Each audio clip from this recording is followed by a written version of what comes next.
All right. I believe my mic is working. Yippee! Okay. Hello, everyone. We're gonna get started here. Why is my webcam like this? I'm red. I'm a red guy. Oh Jesus Christ. Oh Jesus Christ. My filters. It's all fucked. It's all fucked. Help! Help!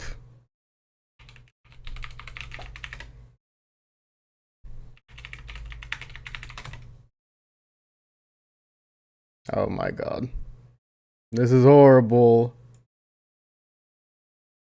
Who? Okay, I guess I'll play red for now. It's fine. Or I'll cast as red. Unless I find my password. Nope. Okay. We're gonna do this real fast. But anyway, I have no caster today. I'm with Casper, the Friendly Ghost. We're going to be talking with the players directly as we play. Welcome, everyone, to the final lobby. Did you ask Nate to shoutcast? I did not. But we're just going to we're just going to be talking with the players. If they choose to talk with me, we're going to get some insight, and then I'll be deafening when I think I have some insight and don't want the players to know. So hopefully none of the players are listening to the stream. If you are right now, please mute it or just close out of it. Either one works. But other than that, we're going to get into it, I think. So we have all of our players ready in lobby, I believe. And we're just gonna start it up. Okay. Let's go into here. Let's find our correct lobby. Okay. Time to mute. Bye-bye. Yep, bye-bye. Go ahead and mute stream. What's up, Omar? How's it going? We got some chat talk right now, I'm seeing. Okay. Someone showing the DMs. What's up, Merrick? Yeah, actually. Notice the crown next to Talos' name. Yeah, Kinglos. Agreed. Okay, we got all 8 players. I'm going to undeafen. Okay, if you guys are all ready, you can start it up.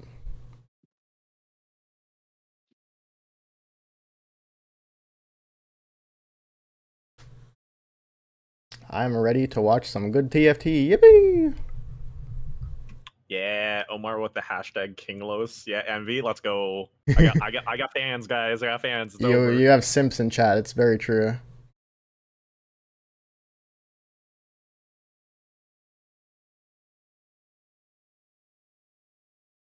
Okay, I'm excited, guys. I'm excited for this this format as well because I've never gotten to do this checkmate format. I think it'll be very cool. This has been a dream of mine for a while. Oh yeah? Get into a check format situation, that'd be cool, right? Mm-hmm. So actually, let me just explain for the viewers as well. We're not doing first to a certain amount of points. We're going to be doing checkmate format, so let me explain that real quick. Our point threshold is 16 points. Once any player gets to 16 points, it puts them in check status. A player can only win once they're in check status.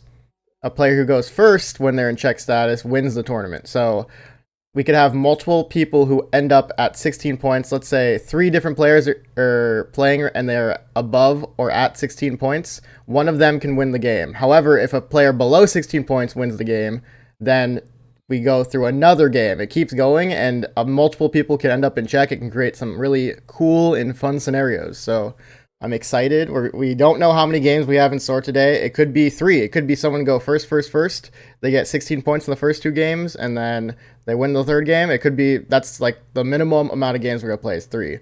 But it could also go even further than that. It could go 5 games, 4 games. We don't know. It leaves everyone in suspense. I don't know. I'm already griefed to this game. I don't like it. Already griefed? Let's check out your point of view. Already griefed. Oh, okay, so we got support sentinels here. You have an Aegis and a needlessly big gem. Why do you think you're griefed, Talos? Let's go. The fucking gem frontline. This vendor sentinel griefs like a billion times. You're not get value from this gem whatsoever. Can you explain to the viewers maybe why that's bad? He just walks up, and early game he has like he only has 1200 health, which is like okay early, but like he just dies too quickly that he's not going to last this 15 seconds. so I won't get the damage buff. So yeah, the Needlessly Big Gem is a support item that gives your board a buff after 15 seconds, but the gem has to stay alive. So if that gem dies before 15 seconds is up, it basically does nothing. And it's comboed with an item that you want in your front line. So you can't even like put him in the back line. That and he's gonna walk up anyways. And then you have this nonsense. Double treasure chest. Merrick, I don't understand the question. What's the question? Like useless gem. Which you want it to die.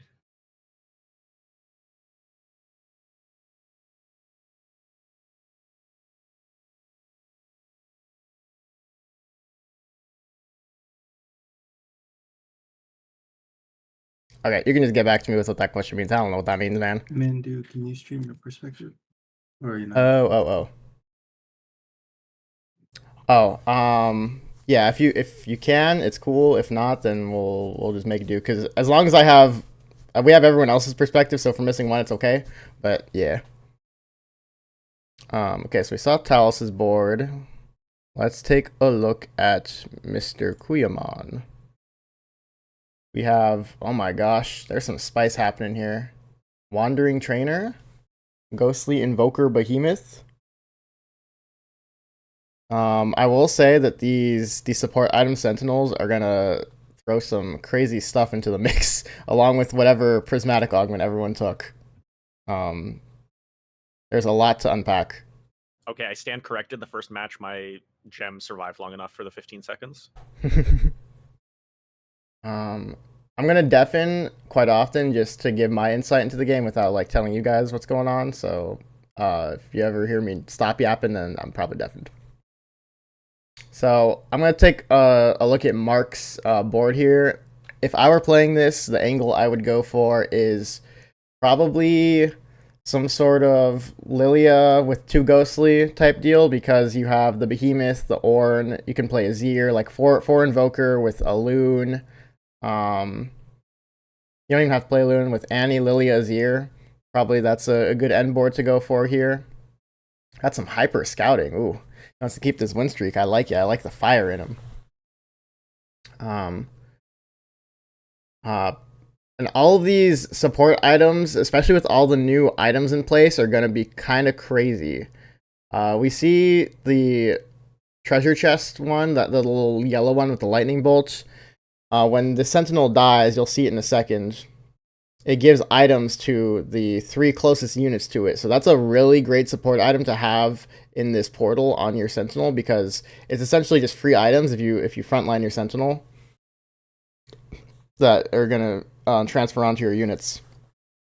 So I'd say anyone who has that little lightning bolt, the treasure chest support item, just wants their sentinel to die ASAP.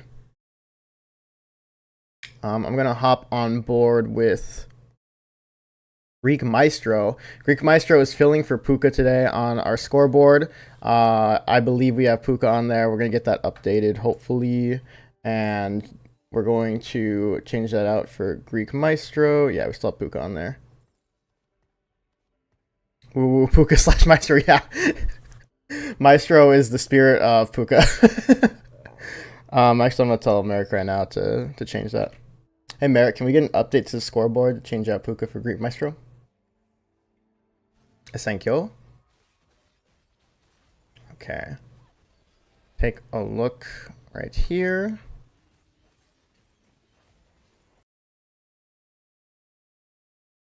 We're gonna look at Corey. Corey's perspective is a little laggy. They might be playing on a laptop or something, but let's see. They also have a treasure chest. I see a lot of treasure chest sentinels. That's pretty it's a pretty big item to get on this IMO. One of the best items you can get for these this portal. And a Banshee's Veil, so that's gonna work best with some sort of bruiser frontline, like a Lee Sin or Kayn carry. I see he already slammed a Bloodthirster, so I feel like that is the route he's going to try to go. Check in with him later. I'm just gonna bounce back and forth between the perspectives. Updated, thank you, Merrick. Okay. Let's look at Project Piat or Brandon's perspective here. I'm scouting and I'm seeing this guy's sweating.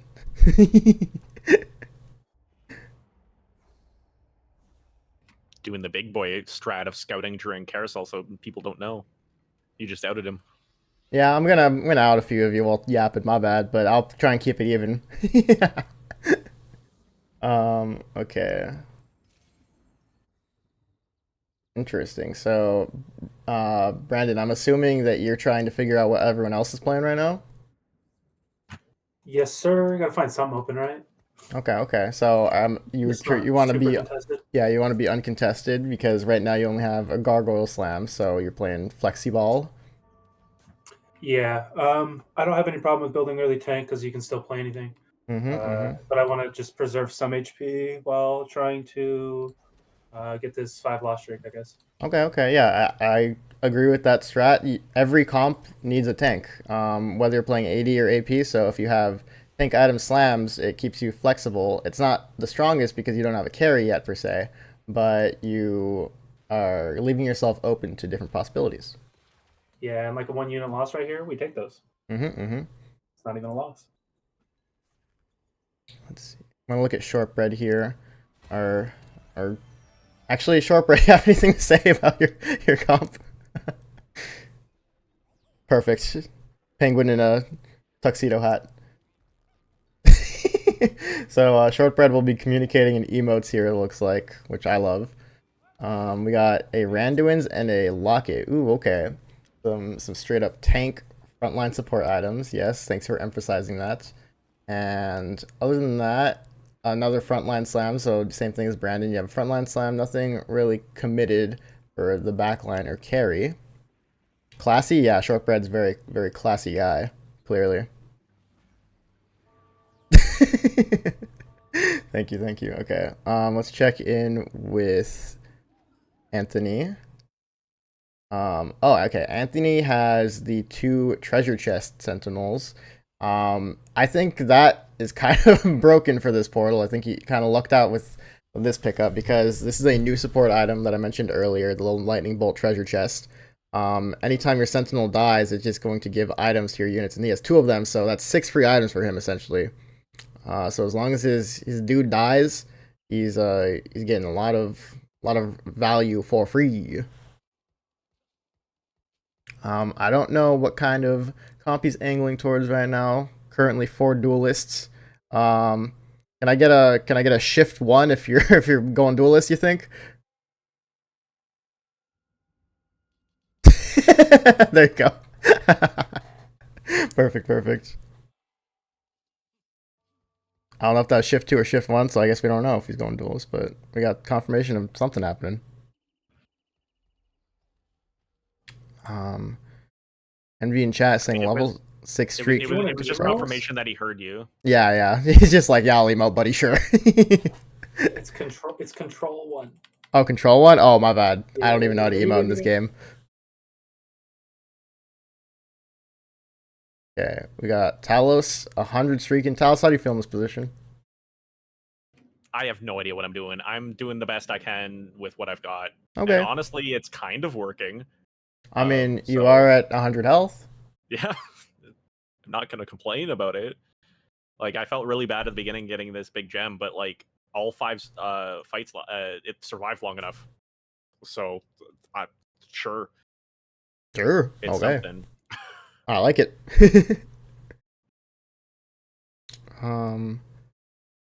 100. Okay, we're getting Mr. 100 prediction in chats. We'll see if that pans out. Oh, that's not happening. Oh, was that Namumu too, Greek Maestro? Hold up. Amumu. Really good items on that too. Plus, it has the Knight's Vow for the Omnivamp. True, yeah. So that's another new support item, Knight's Vow. It gives Omnivamp to the 2 units next to each other, or next to the Knight's Vow. We'll take a look at it. Too bad on his my board. best friend Kha'Zix can jump to the back line. Amumu, survive! Kill the Rek'Sai, Amumu! Yeah! Okay, yeah, so let me point out Knight's Vow. Oh, we got second augment coming in.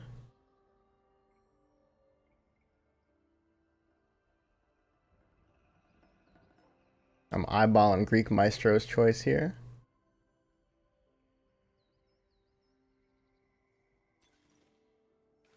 Okay, Golden Remover.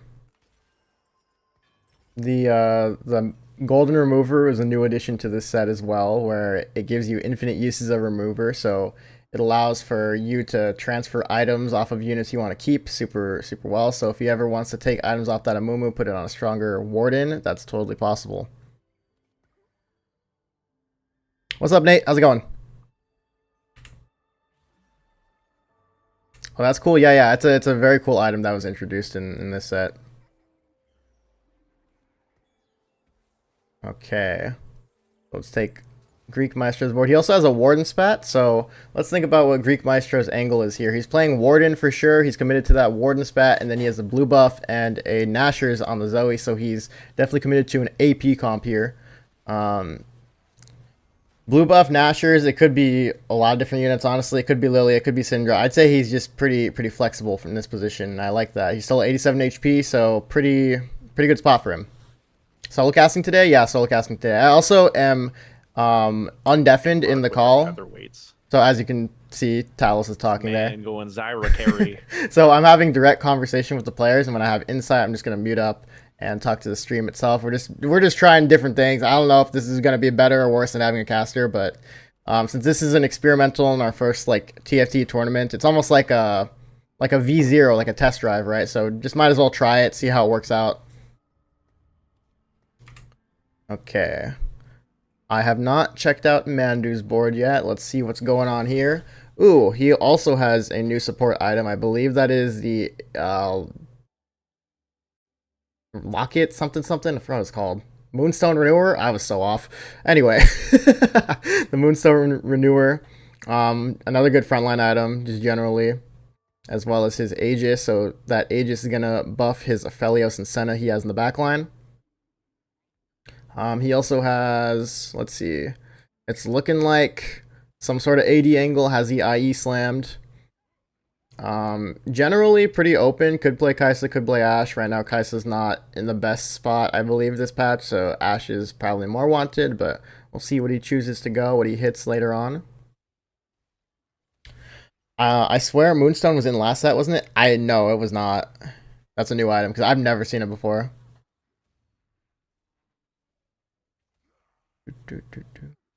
If I'm Mandu, he already has the Aphelios Senna. I'm pretty sure he's trying to go sniper. I just threw in that Kai'Sa because I don't want them to know that Ashe is probably the better play here. Meta knowledge, you know, we don't know what people know and don't know, so we're not trying to give anyone an unfair advantage by yapping.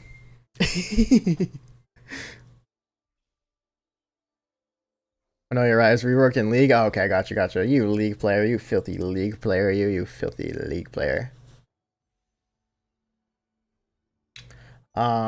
Yeah, I'd say now that we're in the top 8, these are definitely some sweaties. They know what we're doing. They know what they're doing. We're gonna go ahead and check out Kuyamon here again. Check in with him. For Ghostly, we saw Mark earlier had this Wandering Trainer. We're not sure what he's trying to go. I believe this is gonna be the Morgana comp. However, yeah, the Morgana Lilia, but he took Featherweight, so maybe he's trying to use Zyra carry. I'm not too sure here. Is he deafened? I think he's deafened, so I can't even talk with him. Featherweights is definitely an interesting pickup. What would... I genuinely don't know what angle he's going for here, because he's only 2 costs are Aatrox, Riven, and Zyra. Oh, okay. Shen, Zyra, Aatrox. He's showing me on the thing. But Mark, fucking, you're not supposed to hear me. Mute the stream, man. You're not supposed to hear me when I'm muted.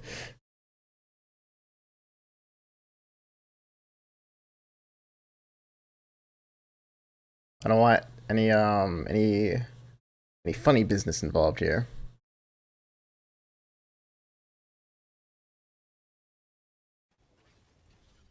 Okay. Talos still on that 100 streak. That Kha'Zix has proven kind of strong. Level 7 already as well, going fast 8. That Build-A-Bud got a lot of value here. And let the high rolls begin. We do have an Aurelia on bench at level 7. You know what? For the Oh fans. my, For the okay, fans. and we have a level up to 8 as well. This is a little that's a little much. Jesus Christ. For the fans. For the fans, okay. Well, we gotta keep this Mr. 100 that they're asking for. Yeah, I mean, Talos socks are quite high right now. Got a let's go in chat. Perfect. This Kha'Zix is kind of popping off though, huh?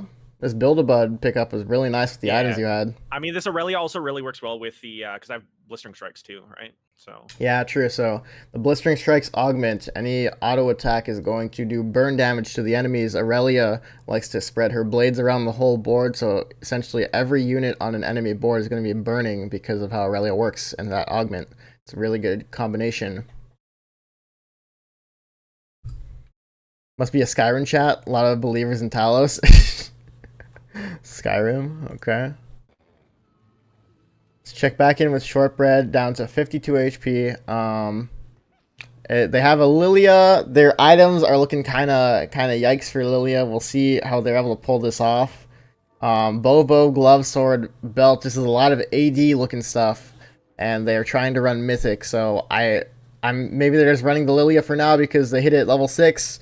Their items are really screaming AD, so I think they have to go AD here. Tier. Oh, wait, I might stand corrected. Tier does help them out a lot. They can create a lot of different AP items with that, but we'll see what direction they take it in. They're only 52 HP, and there's someone even lower than them right now, which is Project Piat. He's rolling it down. He kind of has to because he is 2 lives at this point. He's finding a lot of different stuff. He has 2 combat augments, so he will be decently strong. An Ornn upgrade is fantastic for him. He is indeed running the Morgana Lilia comp, and any upgrade as well is pretty huge.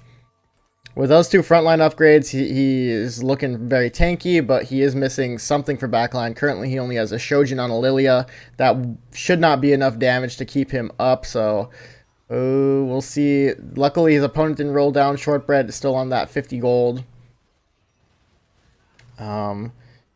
It's going to get a little dicey for him, though. Even though he got 2 upgrades, is it enough? He doesn't necessarily have a lot of damage.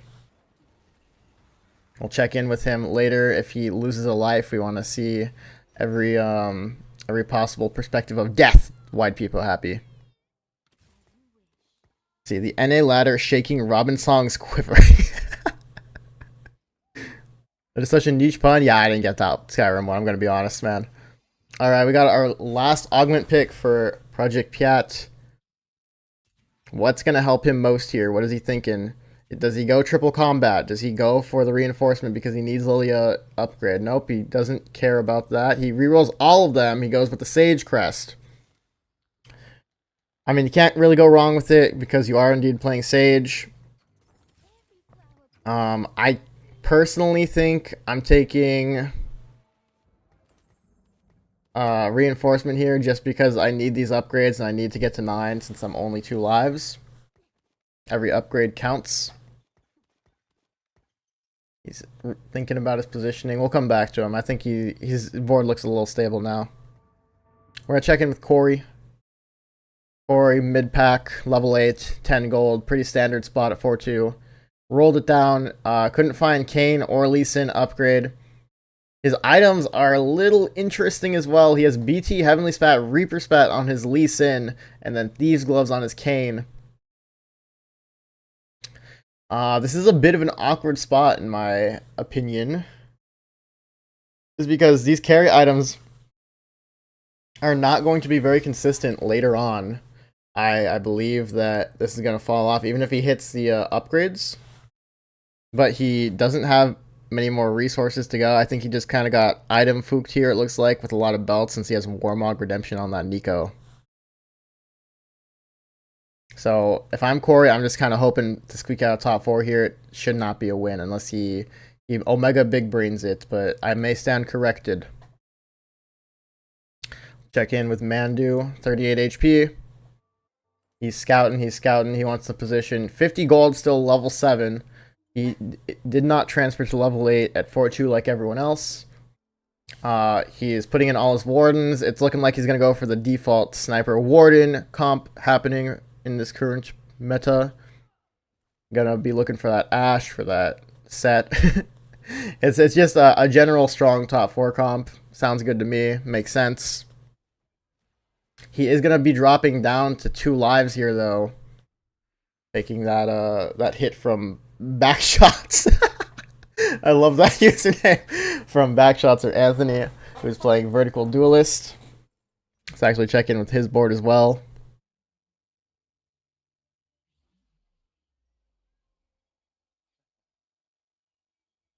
Okay. Oh, never mind. I stand corrected. Backshot says a Kaisa too. He's playing Ink Shadow. No, he's not playing Ink Shadow. He just has 6 duels with a Kaisa too. What is happening? Now I'm confused. Okay, he's going for the Udyr. That will give him 3 Ink Shadow. That'll buff his board a little bit. Especially because you have a Kaisa too. It's like you don't want to get rid of it. Yeah, I'm playing 6 duelists, but do I want to get rid of that unit? Not really. He also has Rod. We'll see what he wants to do with that. He's checking his Ink Shadow item right there as well.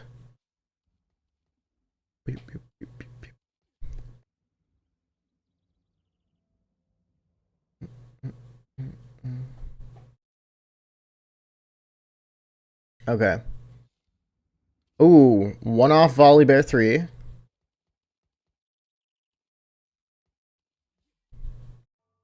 I think the vibes are that people want to focus, so I'm not going to try talking to them too much.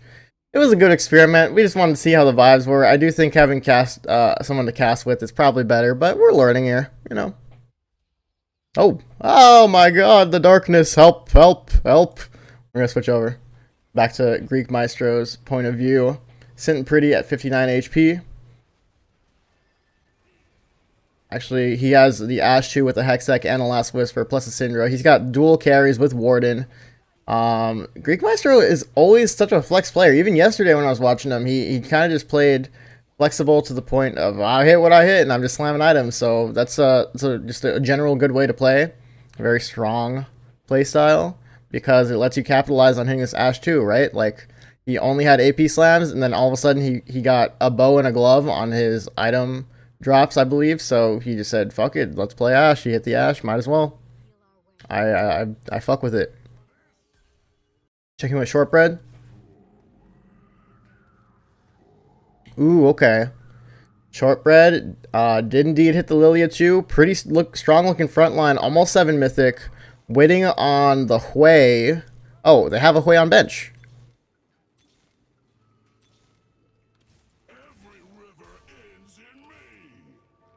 Oh, yeah. I still can't play Flex.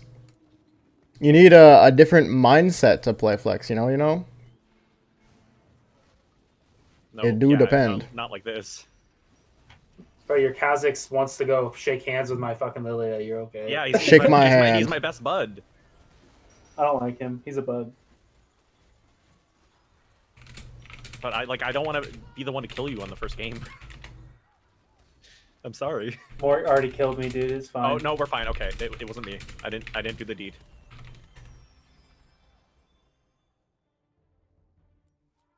Okay. Shortbread, first eliminated. We saw that fight.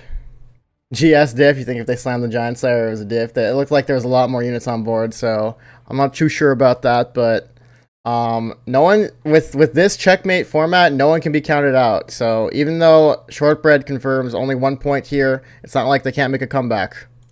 We're gonna take a look at Project Piat's board.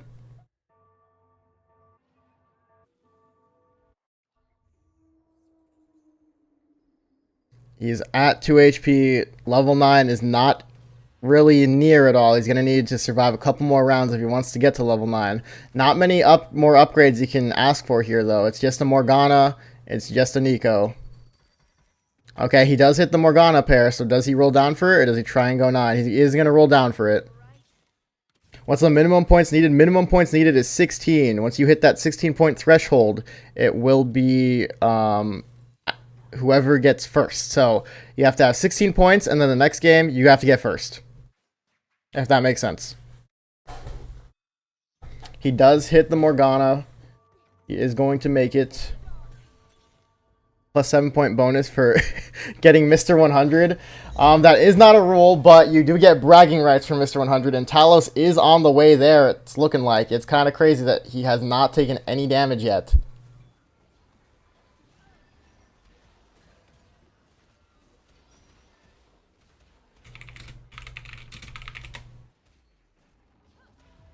Ooh, and there goes Brandon down to a 7th, taking a huge chunk of damage. we're dropping here. Fans, I am sorry. I did not Mr. 100. Oh, and Talos missing out on that Mr. 100. Yeah, that's a minus 7 points for you, buddy. Well, Envy was trying to add his own rule, plus 7 points for a Mr. 100 finish. That will not be happening. Commentator's curse there? Yeah, maybe. Possibly. It looks like Talos is still rocking with the Kha'Zix 3. I don't know if he wants to ever switch it out. It is still looking like his main carry. I think at some point it probably should be switched out. We'll see about that. Check back in with Mark fighting Talos. He has a Zyra 3, an Aatrox 3, so he did actually end up hitting the units he was looking for. This Zyra should be doing a hefty chunk of damage with featherweights. It doesn't look bad by any means. And this Aatrox is actually surviving a while. Jeez. okay. Honestly, though, I think Mark's really the one to watch out for here. And why do you say that? I mean, he has Haunted House. He has all his 3 stars. He has 5 Ghostly. He's looking to level to 8 to get the 6th Ghostly. And plus, he has like decent Sentinel value. Quite the insight. I will not confirm nor deny. All right, let's take a look at Anthony. Anthony and Corey both living on 5 HP. If they queue into each other, one of them will die 100%. Anthony's trying to figure out what he wants to do here. He does see a K and says, fuck it, that's an Aurelia. I'm putting the Aurelia in. And a set. Last minute board changes. We'll see if this is his strongest board that he could have made. Also a Lee Sin. I don't know if he has Lee Sin 2 yet. He doesn't. So he does have 14 gold. It will be really sad if he doesn't manage to use that up before Mark kills him. And it's not looking too good. Backlines on the Aurelia and the Tristana. Tristana does manage to escape. Edge of Night, Thieves' Gloves actually gave him the advantage on the Aurelia, but it is not enough, and Mark takes him down to 6th place. So that will be 3 points for Mr. Backshots Anthony.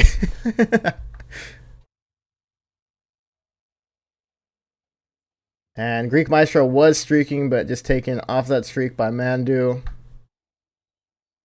Let's take a look at Corey's board. He's on that last life. He did indeed take out the Cane, opted to put that Thieves' Gloves on Soraka instead, just playing Heavenly Sin. Along with Altruist, because he does have Altruist Crest, so he's playing a Riven in there for funsies. Can add in a Rakan for Dragon Lord instead of Riven. Keep that 3 Altruist. We'll see what he chooses to do. He does have a good amount of resources as well. He did pick up the Rakan on Carousel. I imagine he wants to put that in over something. What he wants to put it in over, I don't know. He's contemplating. He's thinking the Riven. The Riven makes sense. You keep the same amount of Heavenly in. It is a Riven 2 that you're taking out, though, so that's something else to consider. He also has Arcanist Spat on a Kiana, which I think is kind of funny. The positioning is interesting too. He's keeping Wukong in the backline. Maybe he doesn't want to get have it targeted at the start of the round. He is queuing into Mark. Talos was saying Mark is strongest in the lobby right now, and to his credit, Mark looks pretty fucking strong. This Zyra, this Aatrox is really, really tanky, and he is going to take Corey out of the game. I believe Corey will have a 5th place finish here, and we have our top 4 for the first game. I don't think Mandu can lose enough health to fall to Corey. I think Mandu got the ghost there, so also lucky for him. Not this time, Greek. Not this time.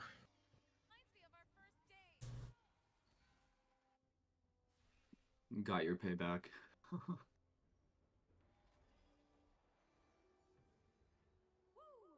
Triskama. Thank you, Tristana. I need money. I'm broke. Aren't we all broken life, you know?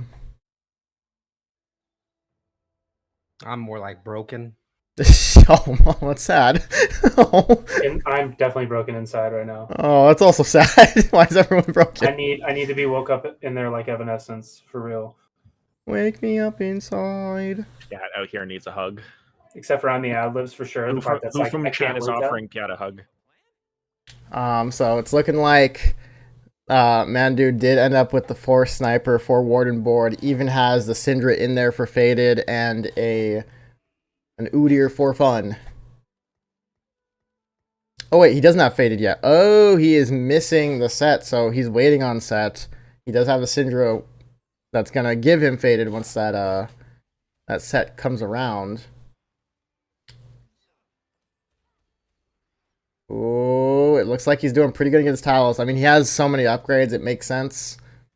Talos may get lost in the transition sauce at level 9. It's looking like that's the case. And Mandu streaking on his last life.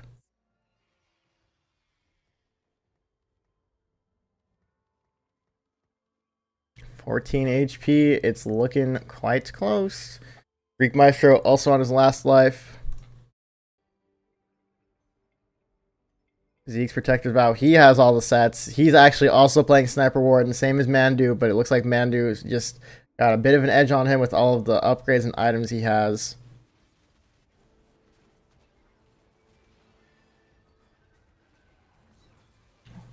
Okay. Rick has a lot of resources to use here. You gotta use it up by his last life. Ugh. Shojin going to the Lysandra. Put him in a pot! Sorry, something came over me. Ooh, the Azir hit. Does he use it? Doesn't care about it. Makes sense. I mean, the only upgrade he's really looking for is Nautilus. He could also change up his position. He does know who he's fighting because it is going to be Greek Maestro. He is going to be putting a lot of targeting into this Amumu with the Gargoyle Stone Plate. That is going to hurt him because that thing gets tankier the more units target it. So it's going to be living for a while. That might honestly be the difference maker. Amumu is still living. Lysandra finally throws away in a pot, but it might be too late. And yeah, it is indeed too late. It's Mandu taking the fight over Greek Maestro. A 4th place finish, solid. Any points is points. We love points. I saw a ghostly Lysandra comp called Scary Potter and it made me snort. That's kind of funny. So our top 3 here. We got 2 people on a win streak. How does that even happen in the top 3? I don't know. We have Mark on a win streak and Mandu on a win streak. They have not fought each other in a while. And it's top 3, so that doesn't make sense. Thanks, Mortdog. Mortdog things? Yeah, actual Mortdog things. We're going to stay on with Mandu's perspective. We know Mark has that strong Zyra comp. Let's see if he gets the ghost or if it's actually Mark. So one of them will be coming off their win streak here. If it is Mandu who loses, he will be out of the game. Let's see. I mean, Mandu is just so strong. The Ashe might be outscaling the Zyra at this point.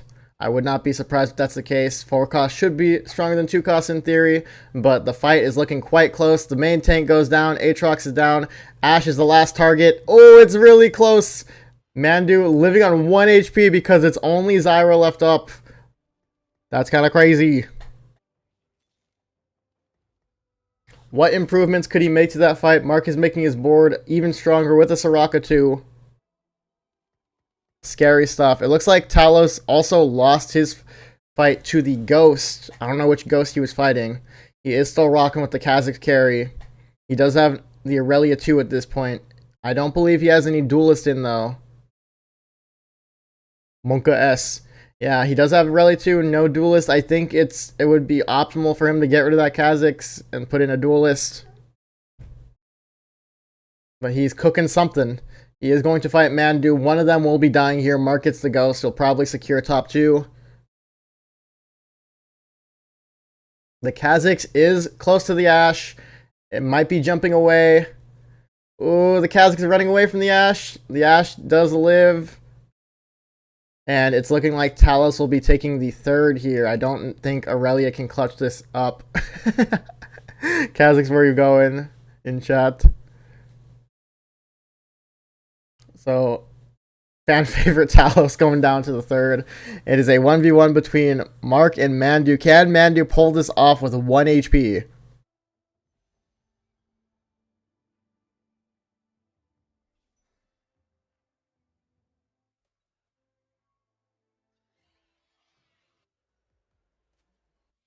Amazing plays all around. Wow.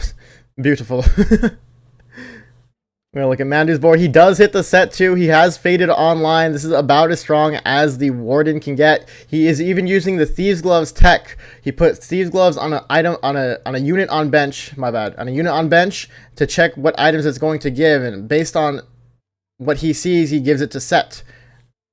Because Thieves Gloves items remain consistent no matter what unit you put them on now. That was a change that happened this set. We got some sweaty plays happening.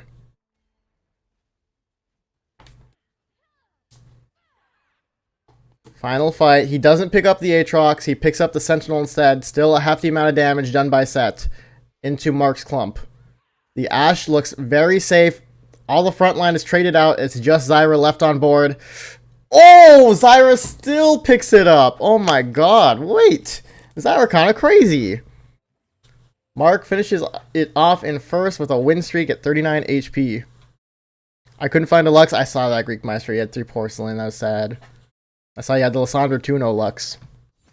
Alright, GG's, guys. GG. That was our first game. We're going to update the scoreboard. I'm going to give you guys like 7-minute break. 7 minutes sound good. We can start at 12:50 with game 2. Do you want a screenshot or do you want me just to hold it here for... You can just hold it. Yeah, you can just hold it there for now. That's cool. Okay.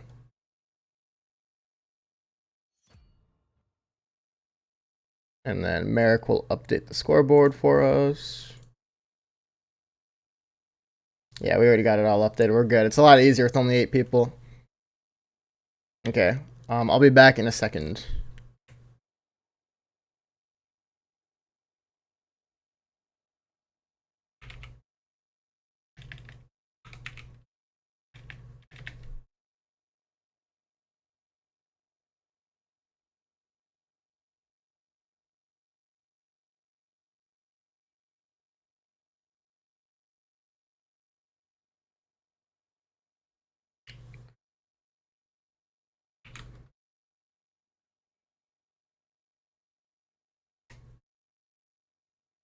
Okay, guys. I'm going to update the stream real quick. We're going to get Muffin in here for casting because I didn't like casting by myself. And we're going to be right back. So we'll be back in like 5 minutes. Don't go anywhere. Bye.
All right. All right. We are back. I've replaced Casper the Friendly Ghost with Muffin. He is here to help me now. Casper really was not providing much input on the games. I didn't like it, so I kicked him out. And now we have Murder Muffin. Murder Muffin, you were here with me yesterday, casting the afternoon lobbies. How are you doing today? I'm doing pretty good. We were watching the first game, and it was kind of fun. Okay. So now you're here, casting with me. We get to have conversation about it in real time. I'm going to tell the players, or actually, let me just type in their chat right now that they can start when they are good to go. You can start whenever. Woo. So they should be starting it up shortly. Any standouts to you that first game? Anything cool you see? Because you were watching. How about a Kha'Zix 3 on like 2-1? What was that? I Well, blinked it. That was Build a Bud, indeed. That was an augment, so it's not. Yeah, it We lost a wasn't couple that crazy. streams I couldn't tell what the from the augment he had reboot. was, so I thought it was like, okay. It just gives you a 3-star? Yeah, Build a Bud does Oh, just give you a three star. Oh, okay. I haven't seen that one. Okay, I swear, I thought he just had it. I was like, what the? Okay. No, he didn't just hit that. That would have been kind of crazy. Okay. Yeah. The only I expected there was someone who had Ascension and then like a full like Mythic board pretty early on, and I thought they were gonna win it out, but I think they bought forward, unfortunately. But... Yeah, I don't remember who that was, but I believe you are correct.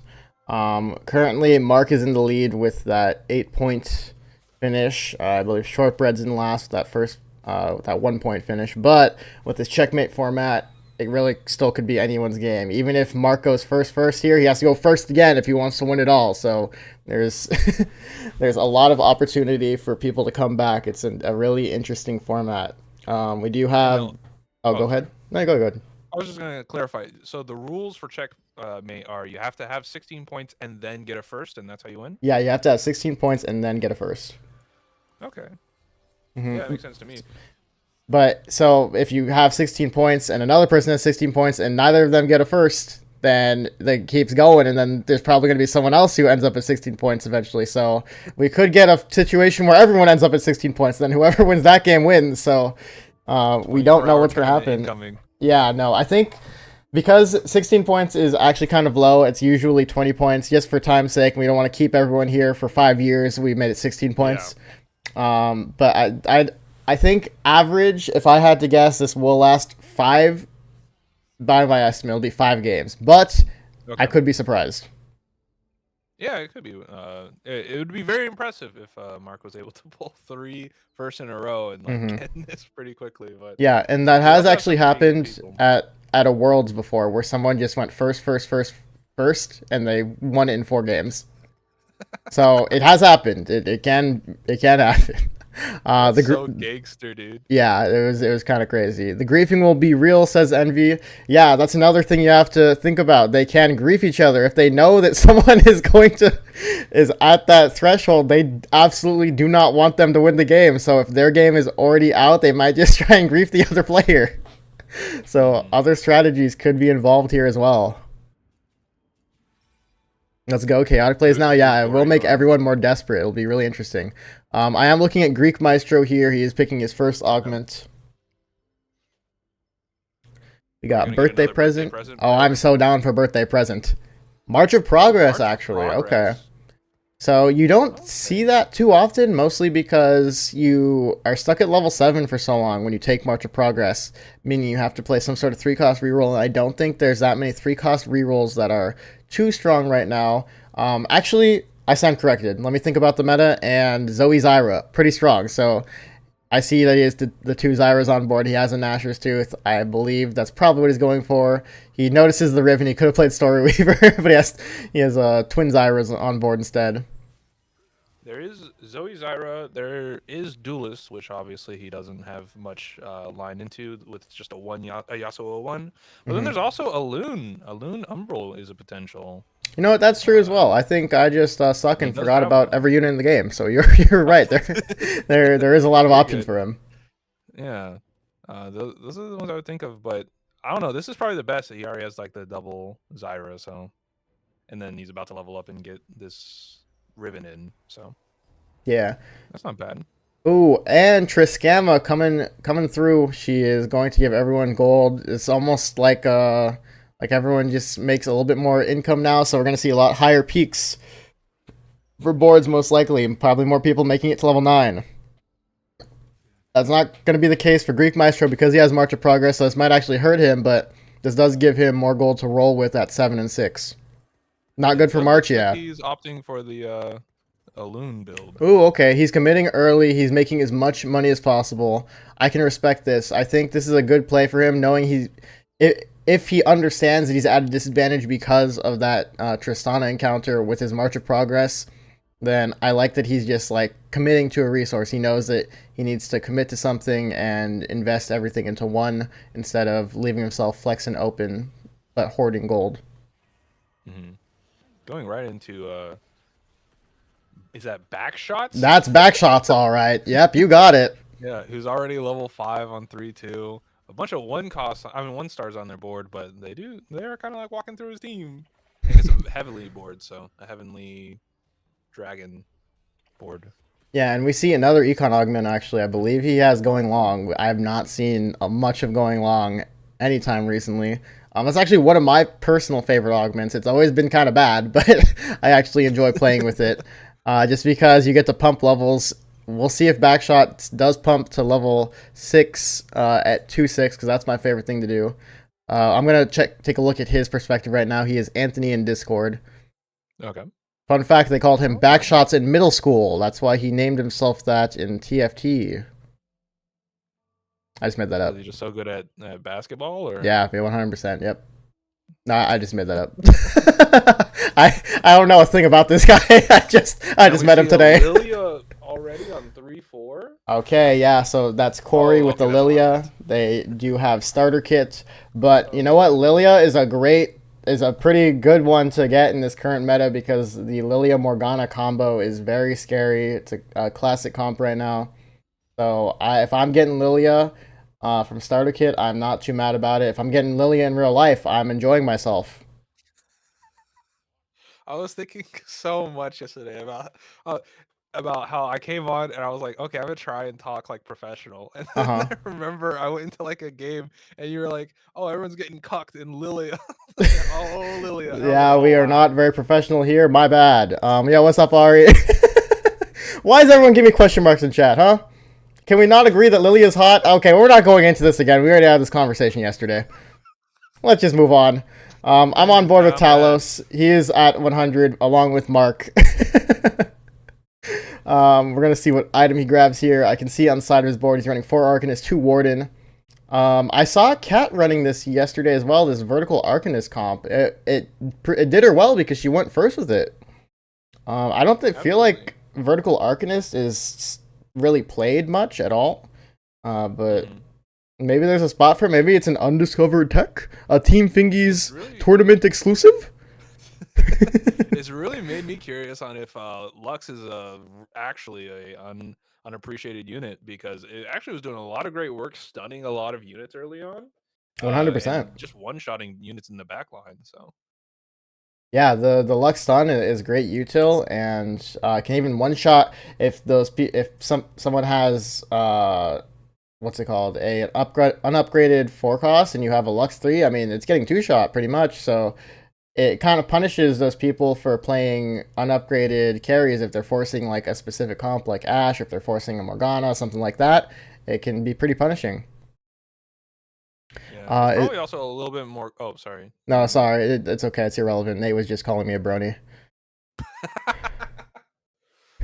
I was just gonna say, it's also one of those comps that can be a little bit less oppressive if you don't manage to get any mana. I mean, not mana items, like rods, because you get so much of that like raw AP from the stat itself.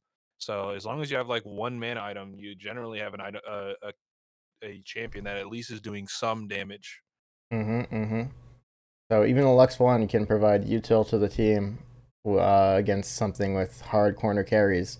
Something else that I actually ran Lux against was Shen. The Shen carry augment with the Rage Blade. It just kept stunning him over and over. He couldn't stack his Rage Blade. It was really funny. I countered a guy with the Lux 1, so definitely definitely underrated unit. Actually so good. Yeah. And that doesn't even Okay. need to be like necessarily your carry. That could just be like a Lux with a Shiv. Yeah, exactly. We're gonna take a look at Kuya here. Gerard John says, "How come I'm not in the final lobby? You weren't in any lobbies to begin with, sir." That is the correct answer. We are on board with Mark. It is his birthday. So happy birthday, Mark. He just hit level 6. I believe he got... What unit did he get? Is that Lux? He got a Lux too. Pretty cool. Yeah. The unit we were just talking about. So actually pretty good. And at managing to break through Talos's board. Mark trying to... on a win streak. Yeah, he wants back-to-back first. He wants to be the first in this checkmate format. I am excited for him. I think this is a great start. He's 100 streaking. Full ult and a Annie and a Kane hit. This is looking kind of crazy. 2 different units. Yeah, I was about to ask what kind of direction is he really going with this. Obviously, there's Mythic on the board, but that Annie does kind of make it very easy for us to move into the full Mythic board if we manage to find ourselves a Lilia. He also has a Galio, so there's just a lot of forecasts happening for him here. He's hitting a lot early. A bit of a high roller. He was high rolling yesterday as well, this fucko.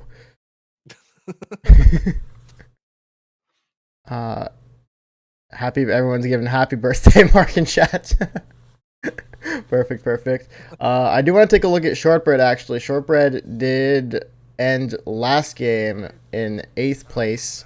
So they're looking to score some more points this game. They want to keep on pace with everyone. And what do you think they're playing here? Well, we're seeing 2 Arcanists. We're seeing 2 Umbral. It really... Oh, they've got 3 Umbral already with a Silas. So I imagine they're going full Umbral board. They're slamming really good Alune items on an Annie here. So that's what my first guess would be. Interesting to go for that after taking the Infinite Econ Augment. I don't remember what that one is. It's hedge fund. Yeah, hedge fund. So hopefully they're probably trying to just go like an early 7, roll down, hit the board, and then stabilize off of that. Because it's actually really powerful if you do manage to get the 8 Arcanist. And already having the Silas makes that really good. Very likely. So they are already at 80 gold. I'm not exactly sure what amount of gold you want to be at with this augment by 3-2, but I will say they probably were helped out a little bit by Triskama at the start, making this hedge fund even stronger, gaining more econ quicker to gain more econ later. Rich gets richer. Yippee. And they're offered drop. Yeah, that Morthog. Come on, man. Like, what is this? Why are you giving me Drop Blossom at 3-2 when I have 1 Nico? Hello? -1 augment. Actually, -1 augment. We'll see if they take it. Hey, maybe they're cooking.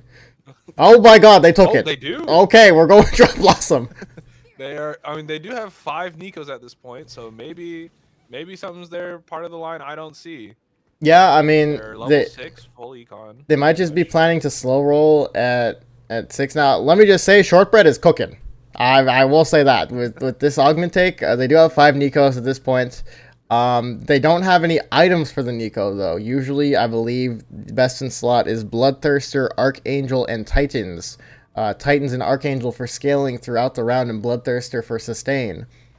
However, they have a cloak, and I don't know what other items they have. They have a Shojin and a rod backline. Yeah, so items might be a problem. A bit contentious. We've already seen a couple of people playing around the Mythic board, so Nico might be a pretty contended unit. Yeah, I can agree with that. That's a bit of a risky play, if you ask me. But I can respect it from Shortbread. They said, okay, I went 8th. I need to pick it up. I need to get a better average here, so might as well go for something crazy. Crazy. What, you like how I said crazy? Crazy. I do. It's so good. It reminds me of the crazy neighbor from Plants vs Zombies, you know? Oh, okay. I do not know where we're going with that. Okay, I'm going to take a look at Corey's board here. He does indeed have Horse 2 already at 3-3 because of that starter kit. He might have found one naturally. I don't know if you're supposed to have an upgraded one just yet. You're probably supposed to have 2. I don't know about 3. That is kind of crazy. Yeah, you should be on 2. So he that did is, find one naturally, a bit lucky on his part. He has the 5 mythic. His Lilia is already full mythiced out. And he slams a red buff on Bard, which is also interesting. Just wanting to make use of the bows. Maybe doesn't have anything else in mind that they could do. Just wants to create some burn damage and an even shroud as well. Not exactly what you want to see when you're playing Lilia carry, because even shroud shreds the enemy's armor and not their magic resist, and Lilia primarily does magic damage. Yeah, these items are not ideal. However, it does look like he can sort of brute force his way through it just with the fact that he has a Lilia too. Does seem to be doing a lot of damage. Even that Bard did a decent amount of damage. Probably getting a lot of raw stats from that 5 mythic and being fully stacked. So. And I want everyone to be proud of me for not making any more comments about Lilia. We will be going to Lowell Mandu's perspective now. Yes, thank you. Lowell Mandu on a win streak. He's hot. He's on fire. He's hot right now. It looks like he's playing some hodgepodge duelist warden comp. And streaking? Warden, 2 duelist. That is cooking. Yeah, we do need to take a look at his board. He's going back and forth between it for us, but I want to see what's happening here. How's this streaking? He just has a lot of items, it looks like. I think he's just scaled off of buried treasures. He has 3 complete items on his Jax and an item on Tristana and one on Volibear. I imagine he's just ahead of everyone else in terms of items. Yeah, he just hits the Volibear too. And he also has Kaisa. He's contemplating putting an Ink Shadow. Ooh, okay. I like it. Tattoo of Bombardment. Yeah, it's not bad for Volibear. It gives attack speed, so any duelist can appreciate that. Not the best, not the worst. And I like this from Mandu. It just seems like he's going with the flow, playing flex, playing to what he hits, while scaling up to level 7. And we see a Darius Yasuo in the team planner. I do believe that means he wants to go vertical duelist.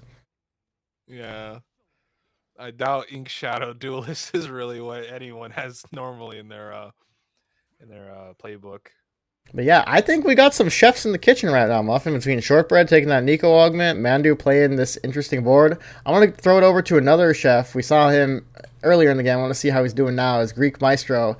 I've been impressed with how he's played in the tournament because he's just really flexible with it all. Like he always is playing something. I'm like, I don't know if I've seen that before. That's kind of weird, but okay, I'm down. So his board, he has the Elune 2 at level 6, and some sort of Behemoth frontline, Nico, and Kog'Maw for Invoker. Okay.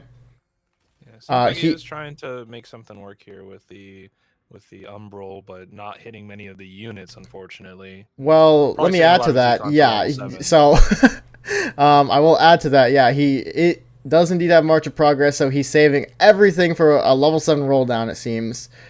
This isn't usually the way I like to play March of Progress. I might save up to 60 or 70, but 92 is a lot. I still like to stabilize myself a little bit, so I might be rolling for a Nico upgrade or a Kog'Maw upgrade or something, because surely you're playing some sort of 2 or 3 cost units, or you're planning to play some 2 cost units, so you want to get those upgrades at level 6 as soon as possible so you don't lose health, and then at level 7 you can save it all for your 3-star 3 costs. For sure, that's how I would normally expect to stabilize on level 6 a little bit better, and then really push it on level 7, where you're just rolling all your gold most of the time to try and hit all your units.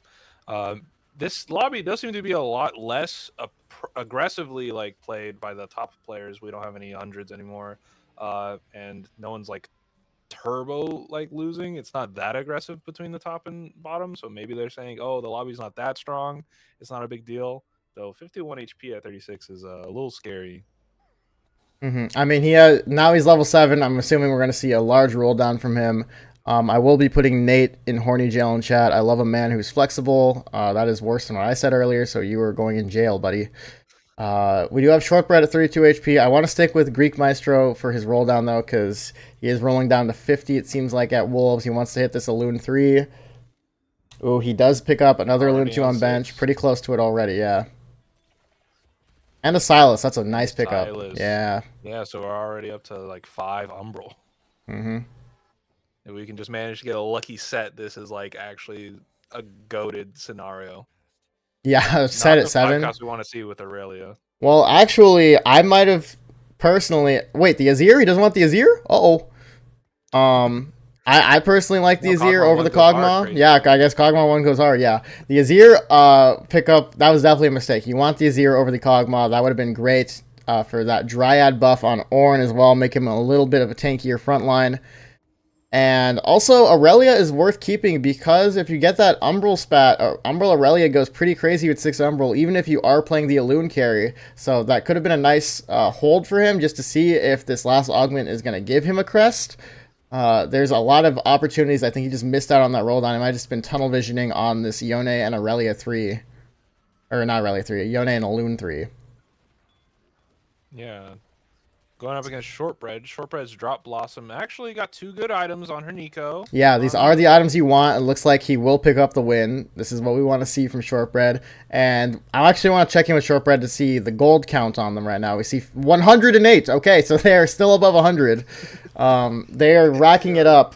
If they do stabilize with this Nico 3 soon, they can just rack up gold and get all the way to level 10 pretty easily. So this is a very scary situation for the other players. I want this guy to die ASAP.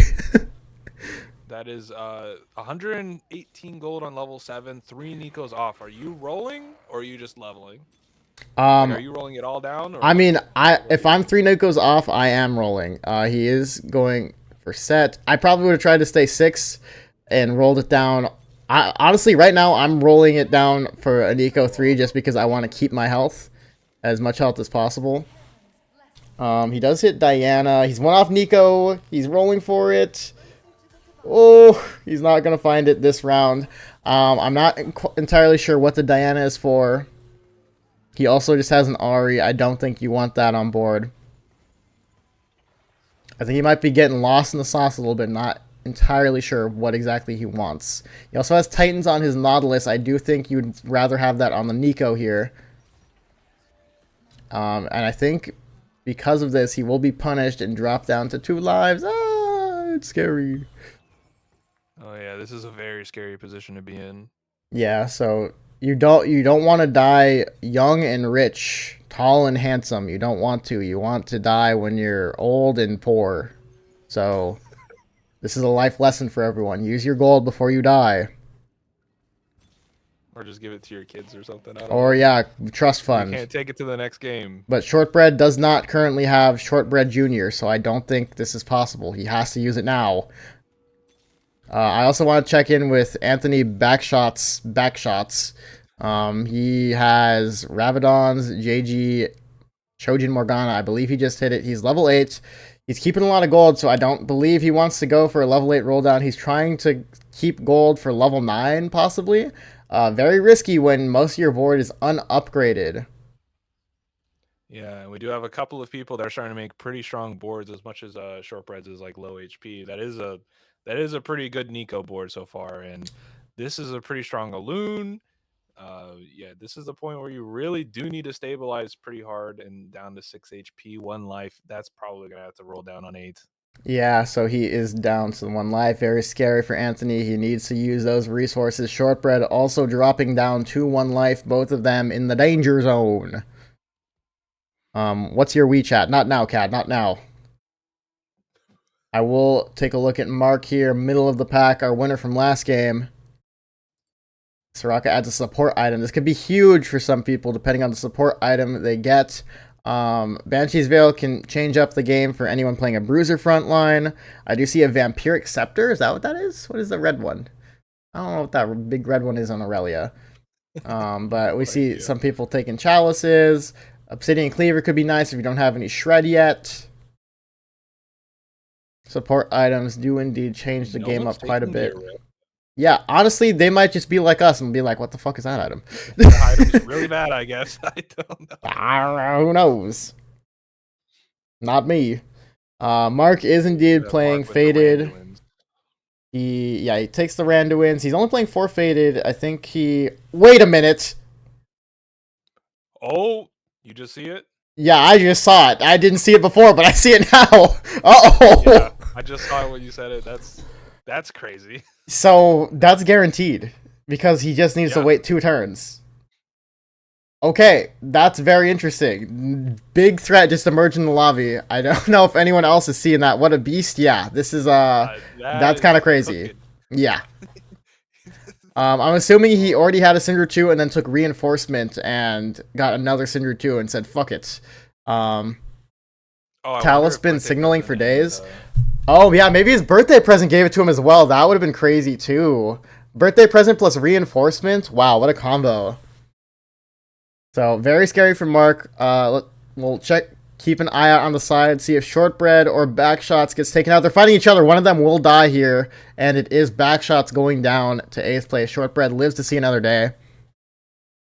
unfortunate. Shortbread did roll down all their gold and did manage to hit a Hui who's going to make their final Nico, but didn't out of that 100 gold didn't get one. Which is Yeah, well, it very is unlucky. possible they leveled to 8 first and then roll down for Nico. Oh, So true. just any more casual TFT players in chat, the rate that units show up changes based on the level you're at. So the chances of you hitting a 2 cost get lower as you hit higher levels. The optimal level you roll for 2 cost is at 6.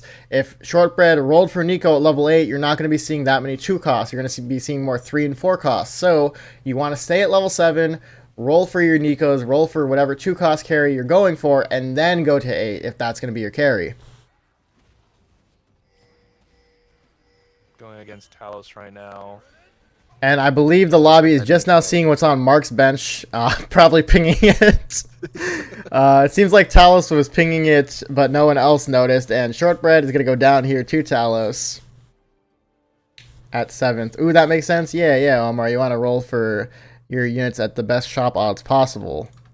Now, yeah, checking back in with Mark, we do see the Syndra 3. So it will be very hard to defeat this if you don't have a 3-star 4 cost yourself, especially because this Syndra has best in slot items. Mark has plenty of opportunity to get his frontline upgraded. He'll be pretty strong. Yeah, this is almost assuredly a countdown to who's going to play seconds. Yeah. Unless something crazy happens on some of these other boards. No one's at a crazy amount of health either. We see Mandu up top at 68. We need to, and look at Mark is going to be public enemy number 1 if he does go first again because he went first last game, bringing him to that 16-point threshold if he does go first this game. I would like to check back in with Greek Maestro. He's at 21 HP. He does have the Elune 3 and a pretty decent upgraded board, but I don't know if it's enough to beat Mark's board currently, and look who he queues into. It's Mark. Yeah. So very... it will be quite hard. Maybe if they're able to execute this front line quick enough. Yeah, this is the best time to fight Mark before he gets his frontline upgrades, but it's looking quite close still in the Syndra. Yeah, it's not enough. Not even close. Not even close, indeed. Greek Very Maestro unfortunate lobby for dropping most down people. to 1 HP. He's showing the Angry Bee, very emotive here.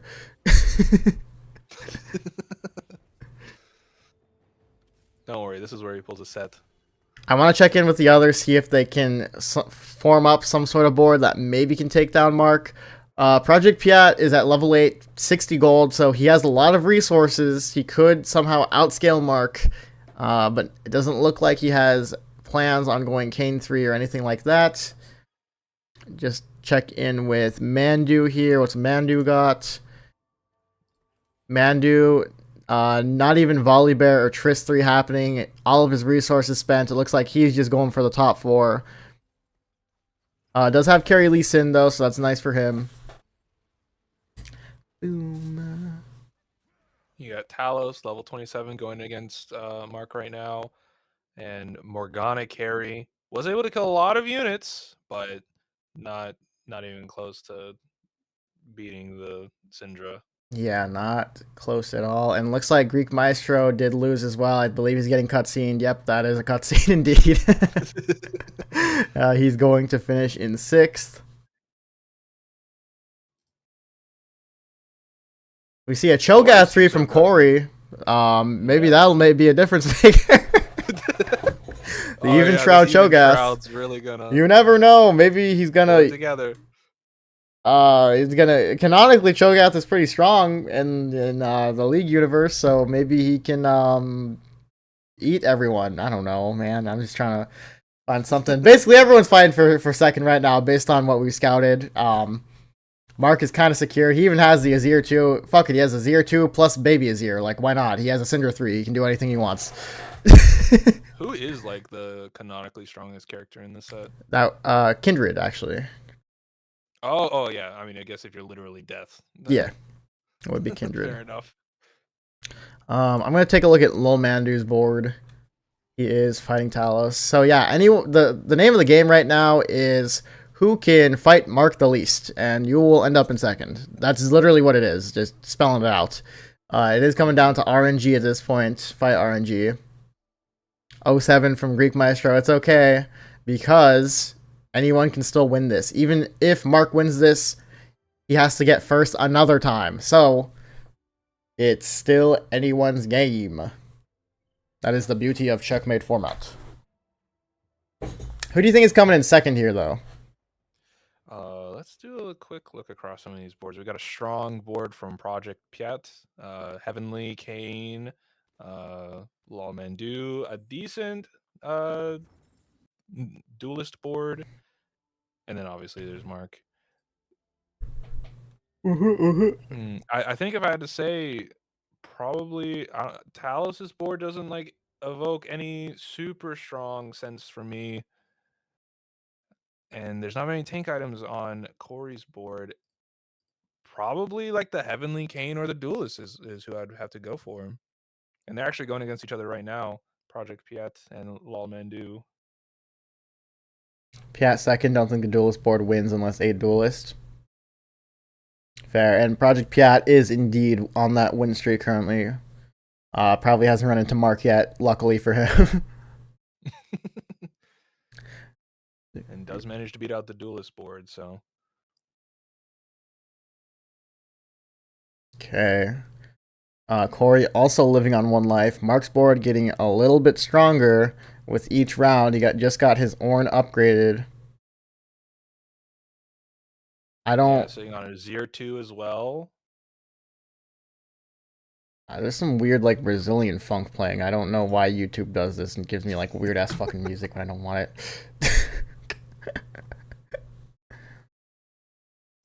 I will just take a look at Mark's board. I want to see who he's taxing. It is going to be Project Piat finally.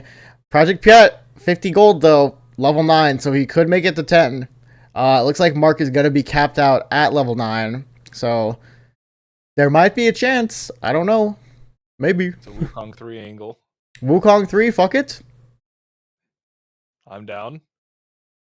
It does look like Corey is getting cutscened here. I'm not going to go into his perspective because I don't want to see it, but yeah, I know what's happening. I have cutscene sense in my mind. Corey does drop to 5th place.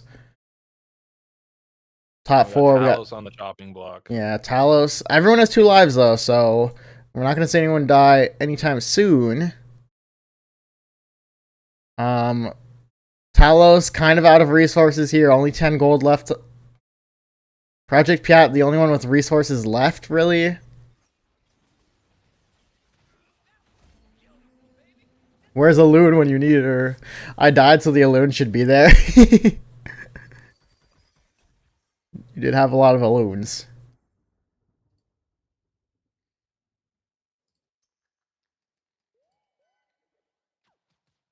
And what is Project Piat going to take?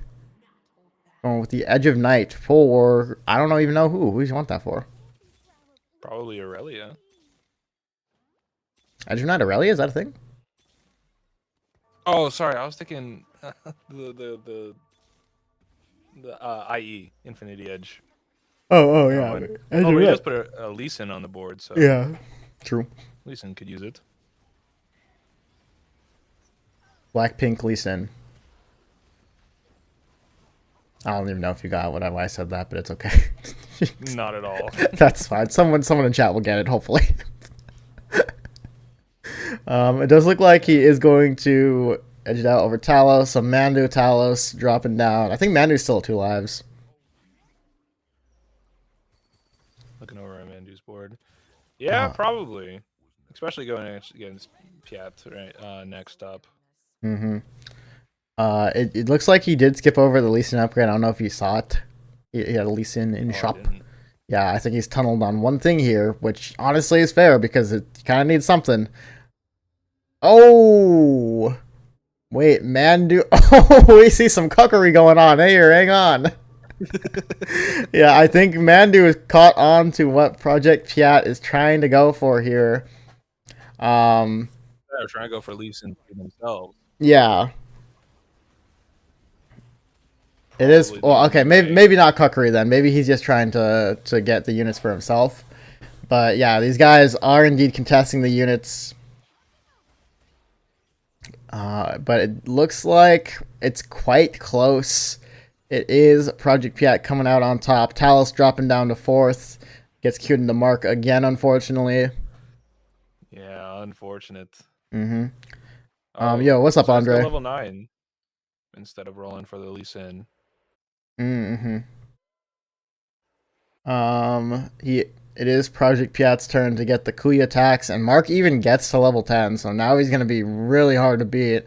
Hits a set 2. Jesus Christ, is there any way of anyone beating him? I don't know.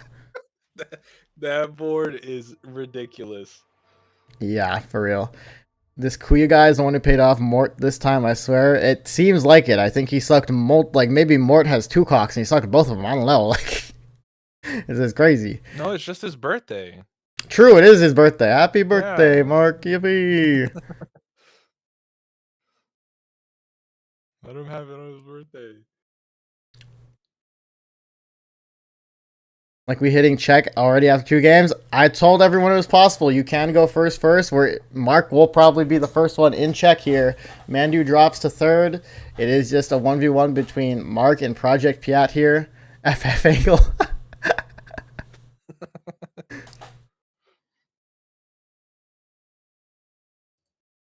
Hits an Annie too. He's going to. This guy's trying to go for his ear 3 at this point. Like, what? Come on. Yes, rolling down. 2 his ears on bench. Hasn't even hit Wukong 2 though, so. Project Piat no Wukong 2. Oh, there it is. Okay. Piat, if you lose here, Kuya has 16. Don't let this happen. I don't think he wants to let that happen, but it's not much of a choice if he can't find what he needs. I mean, just look at Mark's board. Jesus Christ, how are you supposed to do anything here? The Rakan ult did like 2 to the Syndra. Needs what? A Lux. You know what? Lux might be the difference maker here. Opposite corner Lux. Snipe it. Just snipe it. Oh, hold that Syndra. Hold that Syndra. You can't go Syndra 4. Oh yeah. Did skip over the Lux though. I don't know if that was the right. Honestly, just rolling for Prage, like that. Maybe Jesus shows up in shop or something. Yeah, no Canes, no chance. Screaming into the void. Mark did just play it really well. The birthday present into reinforcement is an insane combo indeed, because all you need at that point is 3 more, and ta-da, you have your 3-star forecast, and that's what happened. So yeah, early Hui too. So. Yeah, early Hui at level 8, so it just made it even easier for him. So that is Mark going into check. First back-to-back. My goodness. Yeah. He's going honestly, crazy really, with it. Really good game. Yeah, for real. Okay, I'm going to throw it to the caster screen for now.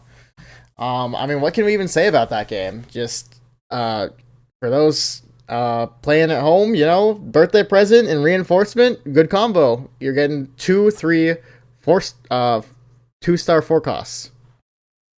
Yeah, really unfortunate scenario for a couple of the gamers that went for like reroll comps or like stabilize on level 3 or 4, or on 3 costs and 4 costs. So Yeah, I don't know. You were not gonna really do very well if you did not push level 9 in this scenario, and Mhm. that's or started off the lobby with a lot of low HP. So that's just a rip, and you can't really plan around that, but it goes that way Yeah, sometimes. could not agree more. Could not agree more. So go ahead and I'm going to drop the score sheet in chat. Exclamation point scores. We have our final lobby going.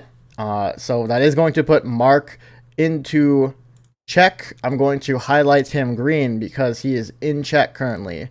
So on the score sheet, we got Kuya going back to back first. And if Kuya hits first again in the third game, our finals are over. He is declared the winner of the tournament.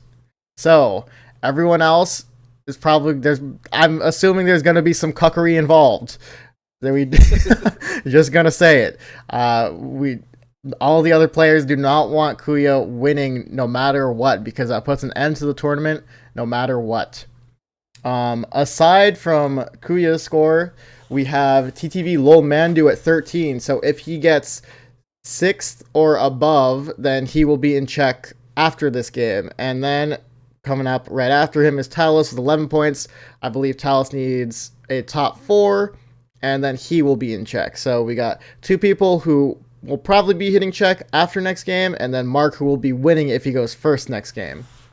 We're going to give the players a little bit of a break. We'll take a 5-minute break. Let me tell them in chat because they shouldn't be able to hear me right now.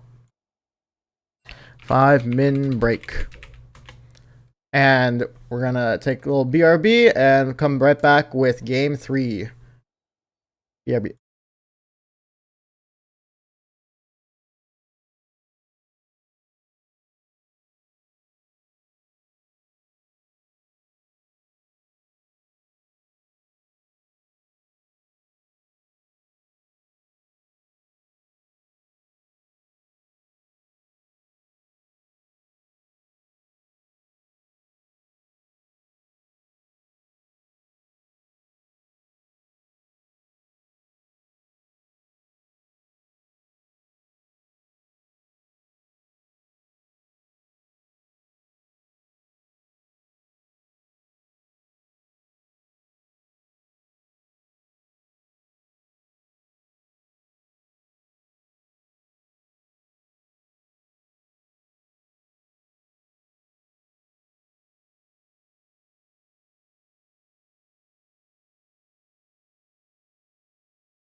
All right, we are back.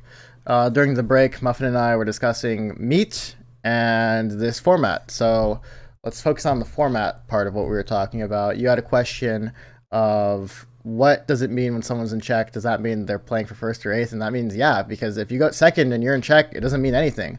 All you're doing when you're getting second is denying points from other players, but you really just want to focus on yourself and win, right? So you need that first place when you are in that check format. Who's meets? Let's not talk about who's meets. It might have been. Let's not discuss that part. So No leakers. yeah, Muffin, you want to elaborate on what you were telling me during break? Yeah, I was just thinking it through because, like, if you're trying to force like a first comp, like what kind of like early game play you're going for, you're almost like definitely not going duelist because duelist has like such a tumultuous, like you have to have a duelist crown pretty much, and then you want to get like the 4 dragons lord. I imagine that you're trying to go for a fast 9, something like an early Zyra, uh, that's like very stable and is able to pull you through. Maybe in a loon reroll, but if it's contested, you're pretty much not getting it.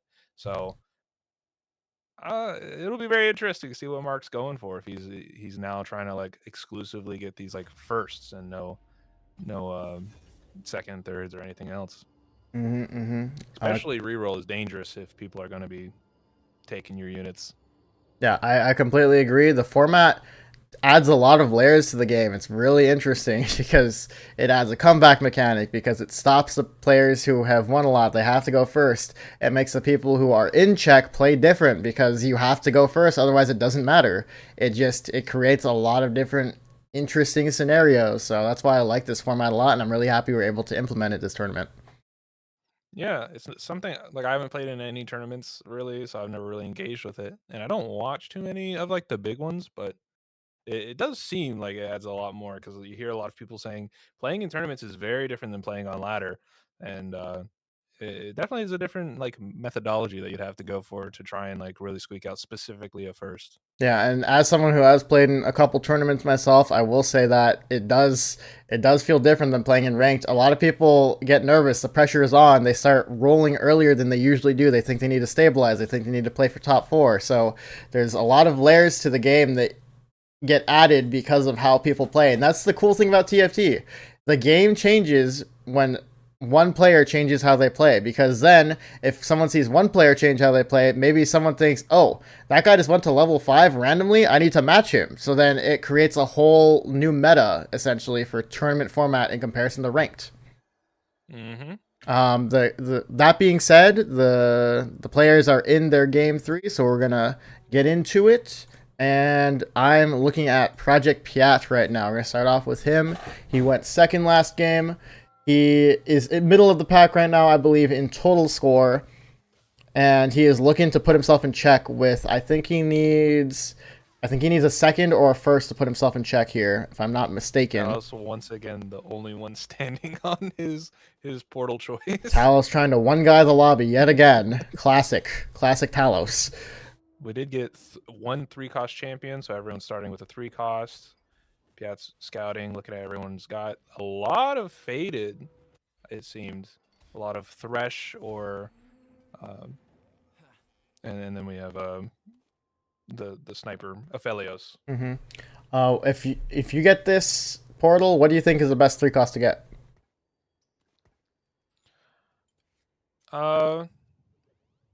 Best 3-cost, probably. I mean, there's 3 good ones. I'd say probably Aphelios, if you because it gives you an easy way to tech into either faded or snipers. A loon, because that gets you like a pretty strong early game carry for your Umbral if you decide to go for it. And I was going to say either of the 3-cost duelists, but I also believe that Amumu is a pretty That was one. my answer, because I was going to say, if you didn't say it, I'm saying Amumu. Amumu. Project. Actually, I wish I had said it because I think Amumu is the strongest of those. I think it's Amumu, personally. But we do see Project Piat here with a pretty strong faded start. Kindred and Shop, so already at 4 faded with that Aphelios. All he needs for 5 is Thresh, And 5 Faded still just should be a solid opener once you hit level 5. Vertical Faded. His items aren't too crazy, but I do see an augment that might change that with Slam, and it does give him 1 crest. A Sniper Emblem is pretty crazy as well, so he does auto go for that. Oh, okay. Sniper Crest, Aphelios pair, Kindred pair. There's a lot going on here. This is the problem. So look how many pairs he has on bench. It's a blessing and a curse, because now his econ is going to be fooked if he doesn't make use of these, right? Like, Yeah, he I might do just think be it's- stuck with all of these units on bench and no gold if he doesn't, without, like, upgrading anything on his board. So this could be scary. Yeah, opting to stay level 3 instead of level 4, despite having a pretty strong start with the units. Maybe he's trying to get an item off carousel, and so he's comfortable being like low strength. Mhm. But I don't know. You really could push here. You know, leveling, probably selling the Aries, playing 3 Faded with 2 Sniper, the Sniper Emblem on the Reaper. Kindred. Kindred. There you go. I got And you, then buddy. just playing any other frontline unit. It's so bad, dude. The Sun's Away says, "Ooh, Muffin, you have a fan in chat, Muffin." Oh yeah. Thanks for showing up. Yeah, I shouted you out in Discord. I was like, come watch the tournament. Oh, thanks, man. Pretty hype. Yeah. Okay, so we're gonna move on from Project Pal. We have a general gist of what angle he's trying to go for. Econ might be hard for him because of all the pairs he has, and he has to have to determine what he wants to give up if he wants to make Econ. But I would like to take a look at Mark, the man to watch out for. Oh, would you look at that? Also faded. Also faded. Yeah, Maybe no. trying to go the same line he played last game. It is possible. He has no pairs on bench, nor on board. He might be trying to go with the Faded Dryad version. I know that was slightly nerfed because they nerfed Ornn, but I'm sure it's still decent. His items are looking pretty decent too. He has an Ionic Slam, Morello Slam if he chooses to slam anything. Both great items for this comp. I think he is in a decent spot, especially with Patient Study. Yeah, I was about to point out that he has an augment that gives him experience, right? So it should have let him push like level 9, which gives him like best opportunity to actually develop a really strong capped out board that will allow him to potentially get a first and end the tournament. Agreed. So Patient Study, I'd say Mark is in, like, he has a thought process in the right direction. Patient Study does allow you for a pretty big cap out. If you do get to level 9 quicker than everyone else, you can get maybe some 2-star 5 costs online. So it's a good scaling augment, and I think he's trying to put himself in a position to hit first. Okay, I would like to take at our second place contestant right now, who is Mandu. Mandu currently has 13 points. He doesn't need that many more for a to put himself into check, but unfortunately Discord says, actually, you're not going to watch him. We're going to watch Anthony instead. Discord's not loading. Aurelia 3, end it with a bang. Yeah, that'd be great. That'd be very poetic if it ends in an Aurelia 3 envy. But yeah, let's take a look at so nice. Backshots. Ooh, Backshot's playing... I love saying that name, by the way. It's really funny. Backshot's playing Garen carry. He does have Storied Champion. This is a pretty strong augment right now. We did see someone play it yesterday. I believe it actually was Greek Maestro, and he ended up in 5th. But even so, I do think it's a strong augment. Yeah, I think we have a very good early setup for it. We got the Amumu. Amumu? 3 cost, it seems. Yeah, which is just gonna like help stabilize really early. You're not dependent on that Garen to do all of your tanking and your damage. So very nice start. All right, so it looks like these Anthony augments. doesn't want us to see his anymore. We're gonna jump over to Talos.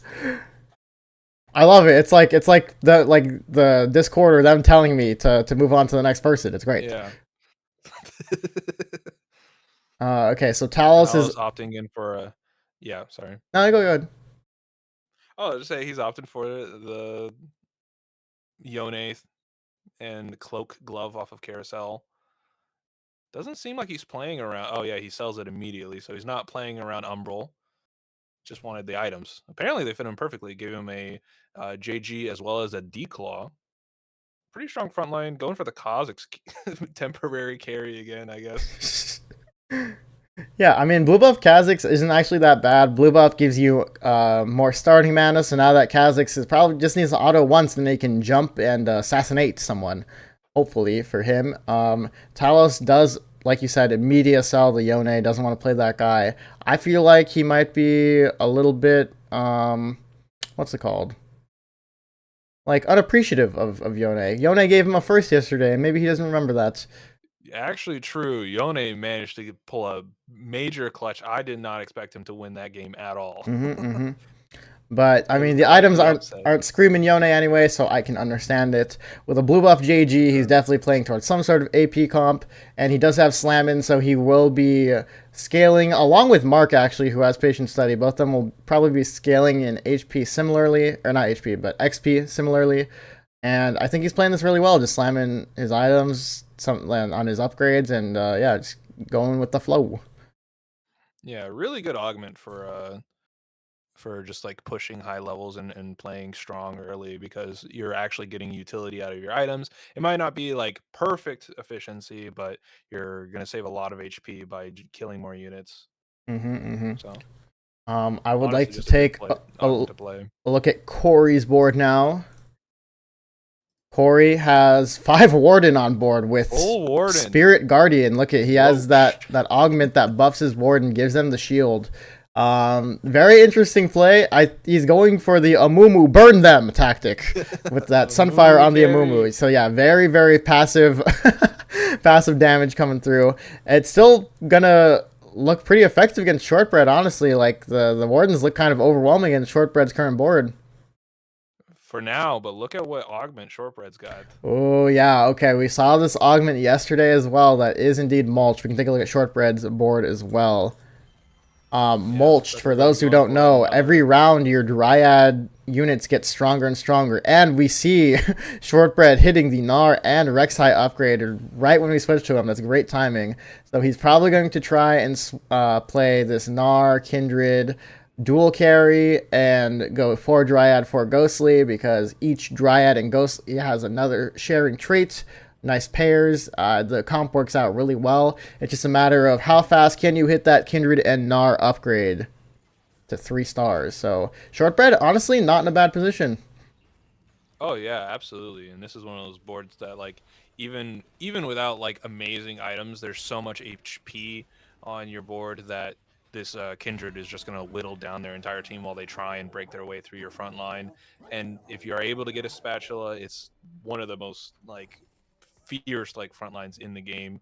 We saw yesterday someone had an Aatrox 3 with a Dryad emblem that was honestly walking up to backline units and smacking them to death, and it was pretty good and just really hard to break through. So yeah, they did end up going first. I believe that actually was Corey playing that, and who was in this lobby. Yeah, I think it was Corey. So he also has this Nico upgrade. Nico usually not used in the comp, but I'm assuming because a Nico 2 is a Nico 2, he said, hey, Nico 2 is a Nico 2. So he's just playing it for now. It makes sense to me. Gives him that Arcanist. I do want to check in with him later on. Usually you want to hit Gnar 3, Kindred 3 by 4-2 when everyone else is rolling down for their upgrades, when they're spiked, so that you're spiked a little harder. So I do want to check back in with him at that time. For now, we can check out who have we not seen yet. I think we've checked in with everyone. You can choose, Muffin. Who do you want to check in with? Have we looked at Greek? Oh, have we not? Okay. Well, I'm down to look at him anyway. So. Okay. Oh, you know what? I don't know if we have, because I did not see this augment. Yeah. He has Scoreboard Scrapper. Do you know what this augment is? Yeah, it's Scoreboard Scrapper. So, Scoreboard Scrapper, your units get increased AD AP if you finish the round in a bot 4 position. Okay. And I think it has some melts that you get if you're in the top, right?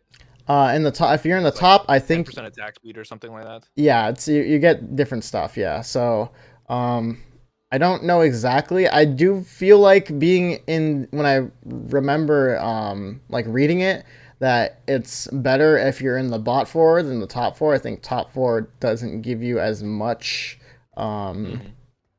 as much for your board, so he is only getting that smaller buff. But like I said, Greek Maestro, he just kind of plays what he hits. So he sees this Annie, boom, fits an Invoker, bam, just like that. So He also has a lot of good item slams. He's doing pretty decent. Yeah, I really like this board. It's very just intuitive. Looks like he just two-starred a Kog'Maw and a Cho'Gath and decided, hey, I'm going to play around those 2 units. Slam and Morellos. Now he's got Invoker in with Annie, which is a great 4-cost to fit for this. And it's likely just moving directly towards playing some type of Lilia board, which we saw one out of quite a few games yesterday. Just like some super capped out Lilia boards. Mythic can get quite powerful. Yeah, 100%. It does look like Greek Maestro is going to take it out over Shortbread right now. Shortbread not doing the usual Gnar positioning. Usually you want you to put your Gnar in the corner of the board just in case he's able to slip past their front line if they have minimal frontline units and then make his way to their back line, their squishy guys. But I don't know if Shortbread knows that positioning. We'll see if he changes it up later on. I do believe I saw backshots hit Garen 3. Yes, he did. I'm checking in with Anthony right now. He... no, never mind. I'm not. God damn it. I got like 0.5 seconds on it. You know, okay, there it is. There it is. Yeah. So he did... Oh, wait, why does he keep doing that? Maybe he's tapping in and out. Okay. Oh, yeah, that's probably when he... Yeah, it's okay. It's fine. He does have a nice pink mouse. I like that. So yeah, we see his Garen board. He has Titans BT and a tier on it. I don't know what that tier wants to be. Do you know what that tier item wants to be? Maybe Hodge? There's a couple of options. I think if I were to have to pick one that I would like the most, it'd be Adaptive Helm. Oh, okay. Why Adaptive Helm? Or just because tank items or tank units that have Adaptive Helm, they cast more when they get hit. So every time he just gets more HP and more HP. Okay, yeah, you might be right there. I wouldn't want a tier at all, but that's what my best choice out of those would be. Either that or Redemption. Yeah. Oh, actually, yeah, Redemption would be good too. That's fair. Yeah, I've never played this comp myself just because I haven't played much of this patch, and this augment was doo-doo up until this patch, so I'm not sure what that last item is supposed to be, but I guess we'll see. I think we can learn a thing or two from Mr. Backshots here. I think the last one's normally a tank item. You can go Gargoyles or you can go Declaws is a really good one. Yeah, Declaw does make sense as well. So yeah, we'll see how he goes with that. But with this Garen hit, he looks pretty like in a pretty solid position, top 4 for sure. Yeah. IMO. 100 HP. I think there's potential that at this stage of the game, that is a first contender. Kat says could be Hodge or Redemption. Ooh, thank you for the insight, Miss Catalina. Okay, I would like to take a look back at Mark. We got to keep an eye on him. You cannot count him out because he is playing for that first place finish. He is currently level 7, rolling down to stabilize, it looks like. Yeah, not doing too well on the HP, considering we have a bunch of win streakers, 100 HP, 95 HP with Greek Maestro, and he's down here at the bottom, 57. So I imagine he's really trying to piece this together because not very many items made either, which is unfortunate. No mana seems to be gotten, so yeah, agreed. That Adaptive Helm backline item. So. He also took Portable Forge as a second augment and got a Luden's Echo. Luden's, I don't believe, is going to give him much value here, even on the Syndra, because of the way Syndra's ult works. She does not do overkill damage because Syndra's ult already transfers onto the next unit once it kills a unit. So I don't think Ludens is going to work very well with that unit. I don't know what he has in plan for Ludens, but I guess we'll see. He's at 50 HP, so he might be a little worried at this point. 50 HP, rolling at 7. I think he actually is a little worried because when you see people rolling like that, it probably means that they don't feel stable, and if he wants to go first, he wants to hit that level 9 earlier than everyone else, but I don't think he's on pace for it as of right now. Yeah, I would reckon that he's feeling pretty uncomfortable with the board he's got going. Still playing off of a Kindred 1. That's it. Hey, you got her name this time. You got her name. There we go. Playing off of a Kindred 1.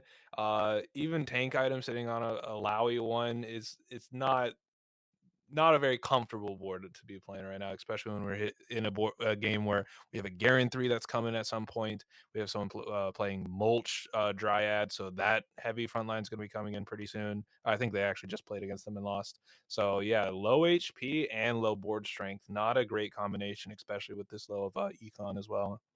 So Yeah, but you know what? This is the guy who went first 2 games in a row. He's already in check, so I don't think we can count him out. I'm just gonna be real. fair enough. Fair enough. We'll check back in Maybe with said him. I'll give them one chance. Yeah, I'll give exactly. them one game. Yeah. Let me turn off Ultra Instinct mode for 1 game. You guys got this one. Oh, but I'll be need a back. challenge. Envy is calling out that he's going down to 21 HP and winning out. That's his play. We'll see if that happens. Also, what's up, Eric? How's it going? Eric just brought it up in chat. Scores. You can check out everyone's scores. We're gonna check in with second place currently, which is Mandu. Never mind, it's still fucking buffering. We are not gonna do that. We are going to check in with third place, which is Talos.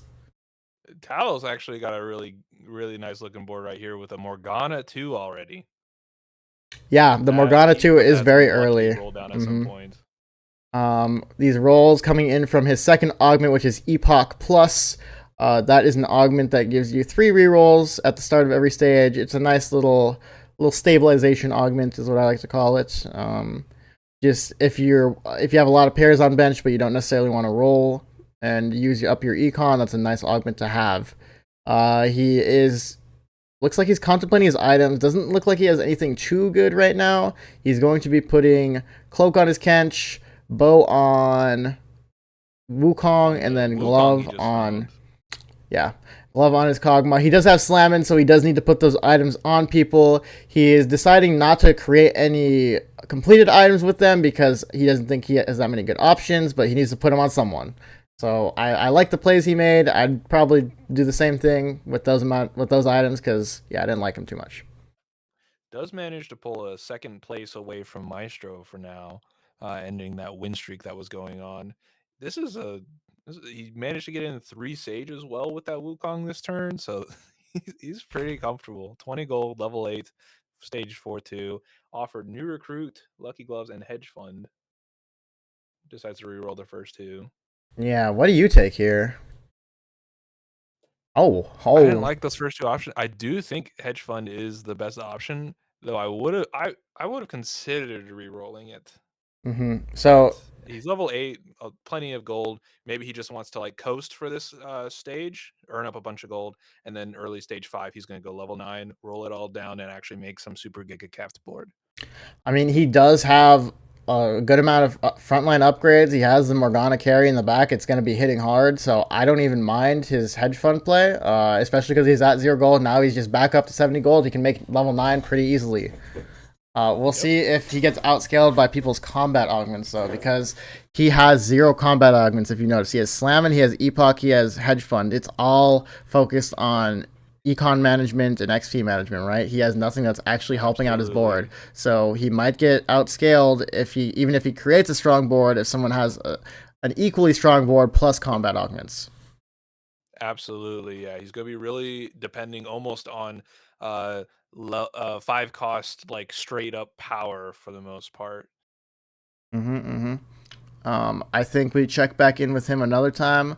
Backshot's still streaking at 100, but Project Piat down in last place. I want to check in with him. He's at 17 HP. He's on the cusp right now. This is the golden, the golden health of if you die or not. Honestly, it's hard to say because if he fights a really strong board and doesn't kill a single unit, he could definitely die this next fight. So he wants to use all of his resources. You see he's down to 0 gold. It's do or die for him right now, basically. Yeah, I imagine it was just very unlucky on the roll down trying to find an upgraded Ash 2, or maybe even Wardens. There's so many of these Wardens that are being pulled out of the pool between the Dryad players and just a lot of Faded as well that seem to be playing Wardens. So we do have a Syndra 2 as his main carry with a sniper emblem, so that's pretty solid. But oh no, he's actually pulling this fight against Mark. It's an Amumu diff. Amumu. Yeah, Mark with the Syndra doing a lot of damage even with the one item. We saw Mark with the double adaptive Ludian Syndra 1. It's not going to be doing too much for him. So we see Project Piat has stabilized a little bit. He definitely wants that Ash with a Rage Blade or Last Whisper, so he does want to grab a bow here. Most likely, unless he's prioritizing the Lissandra or Azir, both great units to have on your board. They provide a lot of different utility. I think he is going to go for the bow. Yeah, indeed. Yeah. And so that makes sense. I want to see if he prioritizes. Oh, wait, here it is, a Ridge Blade. Yeah, he's going to prioritize Last Whisper. So we don't need to stick around for that. We already know that. We're going to switch over to Shortbread because that 4-2 roll down, everyone else spiked. It doesn't seem like Shortbread was able to spike along with everyone else. They might still be on Gnar 2, Kindred 2. Yeah, that is the case. They are very close to a lot. So since they are on 1 life, they really want to find something. There's an Alawi upgrade. The most important one here is that Gnar, because Gnar has most of his items. Kindred is nice. Rek'Sai is nice. Aatrox is naked. But okay, we get a naked Aatrox upgrade. And then he's one off Rek'Sai now. So, and if you're in his position, do you try and use this duplicator on a Rek'Sai, or what do you think? No, I think for me personally, I do all the time wait to put this on our Gnar. It's a decent amount of our damage, probably most of it, if not. I don't know. The Rek'Sai only has 1 item of redemption, so I feel very scared trying to use it on that personally. Another thing to know is he does have 2 magnetic removers on bench. He could take that redemption off the Rek'Sai, put it on his Aatrox too, but very, very close. He's down to 1 HP.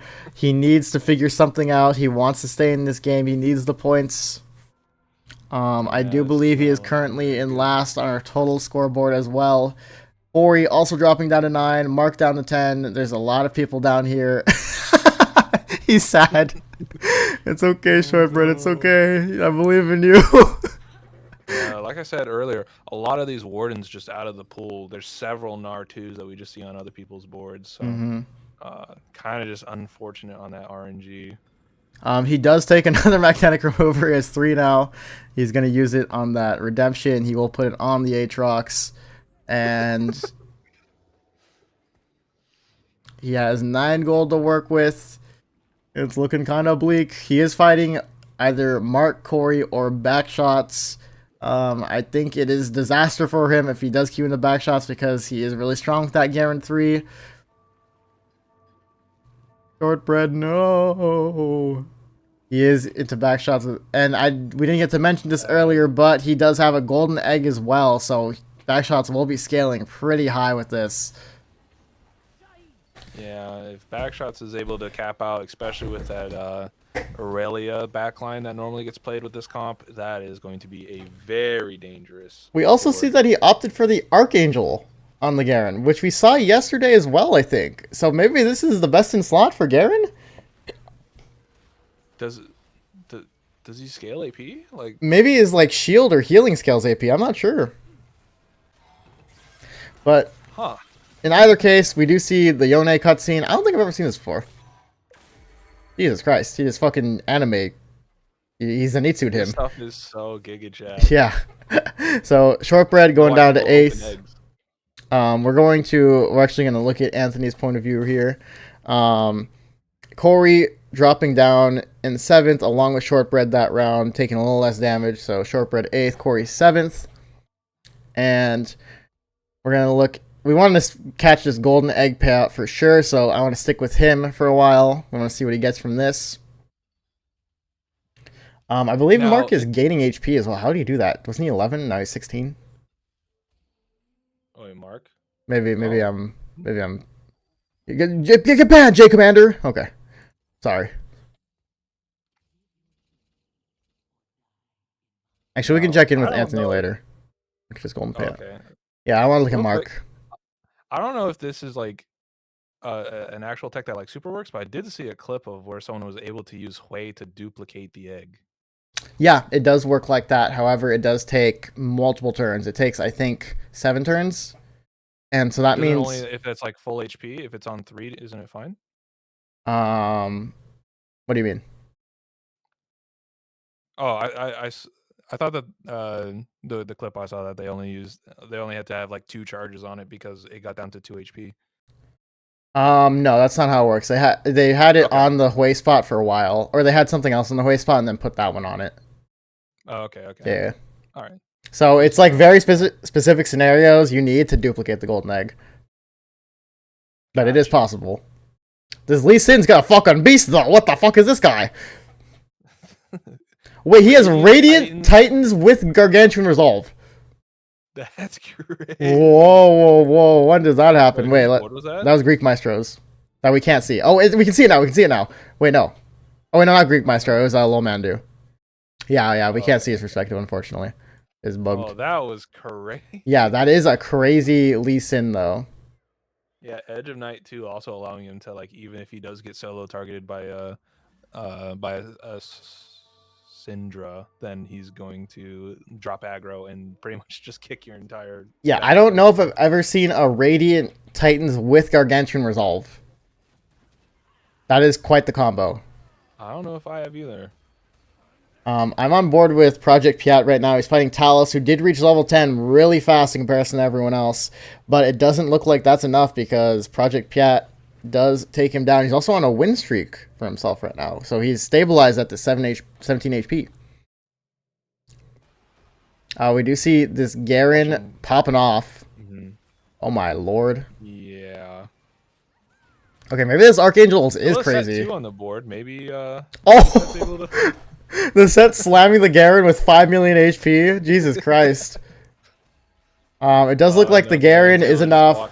Alright, everyone is safe for now. The tournament continues. Mark is eliminated. He remains at that 16-point threshold. We will still update the scoreboard, so he's at 19 points now. But anyone at 16 and above will have the chance to play for that first. So I think Mandu, in the placement he is currently, also is going to be in check after this game. So next game, both Mandu and Kuya will have the opportunity to hit that first place for the win. I'm going to stay on board. Actually, let's go take a look at Anthony Backshots, because I believe he got his golden egg payout. He got Radiant Thieves Gloves and a Tactician's Crown is what it looks like. Oh, yeah. Though that's not bad for him by any means. Tactician's Crown is always nice to have, and Radiant TG on his Rakan, if he can get that thing upgraded to Rakan 2, it can be a nuisance for sure. Right now, his Garen is getting stunned to shit, though, by Greek Maestro's board. We'll see if it's enough to break through most of that front line. Yeah, it doesn't look like it was enough. Okay, I understand why Archangel is good now. I think the Garen health does scale off of AP by the looks of it. Okay, I can respect it. Yeah, what an interesting board though. It's almost the same as Nico, same items. So Anthony is in a really comfy spot right now at that 71 HP. Everyone else much lower than him. He has plenty of lives to work with in comparison to everyone else. Yeah, I'll see if Project is able to have a board that actually is able to outbeat that, and maybe they have some anti-heal and are enough stunned. Well, I don't know, maybe not right now, but maybe they get some items on that Nautilus that managed to do it. And they do have porcelain. Ooh, okay. So is there any chance of... Nice okay, yeah, so he doesn't need the Lux for 4 porcelain. He just needs Lysandra, a great unit, and that's going to be pretty nice for him. Oh, we going for the Lux, okay. He wants either. He doesn't want to miss it. That Sniper's Crest, or whatever, not Sniper's Crest, what's it called? Sniper's Focus? Yeah, Sniper's Focus on Ashe also helps amplify his damage a lot. You love that item, especially on Snipers, just increase their damage by hella. Look at that, look at this Diana, it's just getting melted. Jesus Christ. it took 3 autos and it just died. That's crazy. You got Set in the backline messing up with this Morgana. Mm-hmm. Even it's crazy how Set 1, even with no items, is able to just do a crazy amount of damage to some of these units. Hey, he's hot, man. He's hot. Hottest 5 cost? Hottest 5 cost? Wukong. Oh, okay. Yeah. What, the tail? The staff. Oh, okay. Okay. Dude, it looks like a fucking barcode. This Garrett is ridiculous. 15k HP, Jesus Christ. How do you beat that scaling? Oh my god. That's disgusting, frankly. What are you question marking that, Garrett? I agree, Cat. That's crazy. Okay, so it looks like Project Piat is going to roll it down. Everyone actually got upgraded health right now. He does find another set. Wow, what a... Okay, I guess crazy roll down. That's crazy. What do you put in here? Another Nautilus? Alessandra! Oh, Put him in a pot! one gold too low. He has to lock shop, unfortunately. He is going to grab that Annie. Yeah, he's 1 off gold.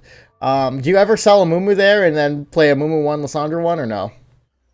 I think when you have HP and you're already win streaking, I wouldn't be too worried about it. If you're 1 life, certainly, especially if you don't have any items on it already.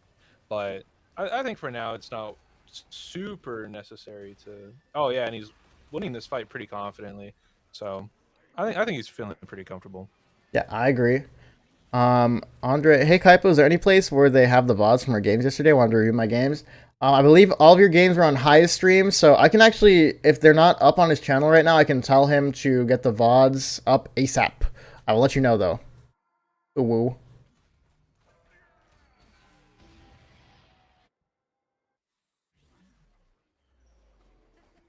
That Radiant Titans Lee Sin wreaking havoc still. I'll tell him to put the VODs up, Andre. I'll tell him to put the VODs up for you. Don't worry. I got you, homie. Yeah. So we got Talos dropping down to 5th. I think Talos needs a good finish here, actually, in order to get his points he needs to put himself in check as well. Let's see. How many points does Talos have? Talos has 11, so he's...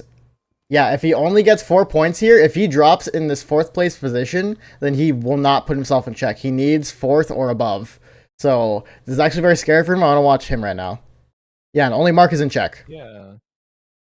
Very interesting decision. It seems like he's opted to not play around too many of the 5 costs, which is what I had predicted, but instead going for a lot of ghostly units as well as playing around Sage. Didn't manage to find Wukong too. He's been sitting on this Wukong 1 for like a stage now. So, yeah, I do think that you can upgrade this board much further, particularly that Shen Alawi is sticking out to me. I think you really want some other units besides them. The Zyra I can understand, at least it's giving you 4 Sage, but yeah, 4 Ghostly isn't something that's going to really put you over the top. So something like a better Behemoth and a better Warden. Ooh, it looks like he is going to get taken out. I think, yeah, he's going down to 5th place. Very unfortunate for Talos. I don't think that puts him in check. He's just 1 point behind it, which is really, really sucky. It's like being at like 99 LP. Like you're just 1 point off. Yeah, 99 LP. That's my favorite state of TFT is 99 LP. That next game, you don't feel so easy. That next game, you go 8th and you're down to 0. You've been there? You've been there? Yeah. Too many times. I do agree. Thanks, Omega Rolls, for the input.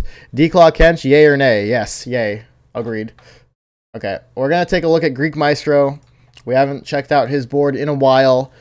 He is playing that Morgana Lilia dual carry. He has a good amount of gold left over. He needs a Diana upgrade. He needs a Lilia upgrade. I'm personally rolling right now.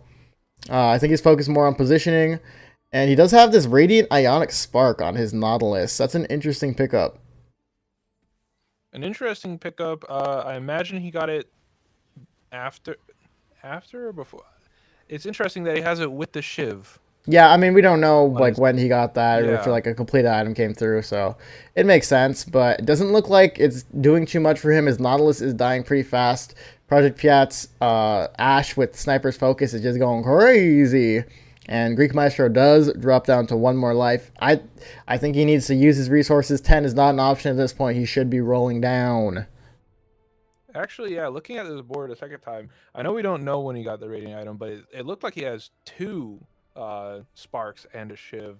So something definitely unfortunate happened with these items, I believe. I mean, this guy loves his shred. That just might be the case. He just loves his shred. He knows they don't overlap, right? Someone might want to tell him. Yeah, he knows. He's just slamming. But yeah, these are the upgrades he needed. So now he's about as stable as can be. Maybe he can find Diana. Wukong would be kind of hard to ask for with this amount of gold.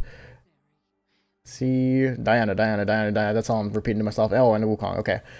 Well, he has Diana pair, Wukong pair if he does live, but he is up against Mr. Backshots himself. the Garen, Very and unlikely. He's gonna have to get some very lucky fight RNG to get this going. yeah, I'm worried about the Garen walking up on his Morgana here as well. He did have his weakest front line on the left side, and the Garen is indeed on the Morgana early. That is not what he wants. This Morgana is going to get taken out of the fight a little earlier than it would normally. And Did manage to snipe a couple of those backline units, so maybe Lilia can pull this together. yeah, it's possible. But it doesn't look like it's pulling through. This Garen just keeps healing up. How is this even slightly balanced? This is quite the crazy combo. It's even buffed by the fact that he got a golden egg. So this is a fourth for Greek Maestro. That is a rip. And Project Piat actually taken off his win streak by Mandu's Gargantuan Resolve Radiant Titans Lee Sin. So because we can't watch his perspective, we do want to catch that thing in action eventually. So I believe Backshots will probably be fighting him next. So we're going to take a look at his perspective. I had Spark. My options weren't great when picked Radiant. Yeah, that makes sense. No, I get you. So actually, it looks like Mandu might be getting the ghost here if Backshots is fighting Project Piat's board, or maybe someone else getting the ghost. No, okay, yeah, Mandu's getting the ghost here. So we probably will be seeing a final. Looking for upgrade. I mean, his board is pretty decent, especially with that porcelain spat set upgrade. It looks good. It honestly, if he puts that Garen in a pot, put him in a pot. Wait, he has Lissandra in the right place. Put him in a pot. Up for it. Put him in a pot. Put him in a pot. Put him in a pot. Gonna be able to Yeah. Oh, and he got out of the pot. I mean, his Ashe is going to be last alive, but it just doesn't look like enough burst damage. This Garen just is way too tanky. Wait! Oh, I might be trolling. Between the two. Holy sniper's focus! Ah! Dude, it's not dying. It's not dying. Wait, it's not dying. What? Down, but still No. Oh, that was so fucking close. Wow. So close, almost. And we have a double kill. It looks like Mandu got killed by the Garen ghost. So GG. Wow, that was quite the close fight. Holy shit. I did not think it was gonna be that close. I didn't either. That was actually a really nice end. That was. Okay, so Backshots coming out with the first place in game 3. Okay. Fair and balanced game. All Okay, I'm going to give a 5-minute break in case anyone needs to use the bathroom. We'll start it back up in 5 minutes, everyone. 5 minutes. We're going to throw it to the caster only screen. Okay, well, I think we saw the true strength that is that Garen board. I didn't expect the Archangels to be so good, but apparently I was mistaken. That thing was huge. It was massive. Yeah, it was fucking. He was a unit for sure. It helps that it seemed like he hit that Garen 3 really early. I think he hit it at like 3-2, 3-3. So he just scaled off it from there. I think he took the golden augment of. It was the one that gives you the 2 lesser champion duplicators immediately. Yeah. Usually we don't see people take the augment because it has low average placement, but Backshot's showing you that it if you're in a situation where you can use it, it's fucking lit, and he went first with it. So there it is. Yep, that Garen was an absolute unit. Yeah, thanks for repeating me, fucko. This guy in chat, man. Stats are fake, also true. Mm-hmm. After that game, it seems like, oh wow, okay, so Project Piat and Talos are both at 15 points, just outside of that check range. So this next game, they will hit check no matter what, even if they go 8th. And Lol Mandu and Kuya are both in check, so if either of them go first this next game, they will be winning the tournament. And notably, it doesn't matter for who's going to go first, but Lawmandu did overtake Kuya on points. Mm-hmm. It is 20 points to 19. Yeah, so that's kind of cool. We will, first place, second, we will still list out who came second place, who came third place based on the amount of points, but the winner, whoever gets that first place in check will win the tournament, if that makes sense. So if Mark somehow wins, but Mandu has higher points than him, Mandu gets second, and then so on and so on, based on points. But it's still anyone's game. Like, Shortbread, Corey, they could still make comebacks. Like, if they just keep going first, it's totally possible. If they just take away the first from the people in check, like, they can make it there. So it's still anyone's game. That's the cool thing about the format. For sure, yeah. If neither Mandu or Mark go first in this next game, we have a minimum of 4 people that will be in check, and potentially, like, there's 3 people who are like less than 5 points away. So like, that could get crazy. Close. It could get crazy. Yeah, very quickly. How many eighths does it take to check? 16 eighths. So I don't think we're gonna be here that long, but I don't. Imagine 16 eighths in a row, and then you go first. I'm pretty sure everyone else would be at check at that point, and someone else would have to have gone first. So I don't think that's even possible. Yeah. But yeah, fair enough. In theory, 16 eighths.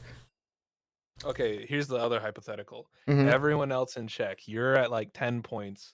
You are the only person who hasn't managed to qualify, and then you get 2 firsts in a row, and you just pull it out from under them. That'd be sick. 100% possible. It could happen. I'll show you. Okay. And Kim Kardashian story. Nice. I don't know what that means, but bet. Yeah. We got Anthony shouting out Eric. That's his coach. Yeah, Eric is a GM player from what I know. So, and he was on High's stream casting yesterday. A great coach to have. I'm sure you've learned a lot with that. I learned something from you right now. I didn't know Archangel's Garen was how you play it, so that's cool to know. It makes sense though.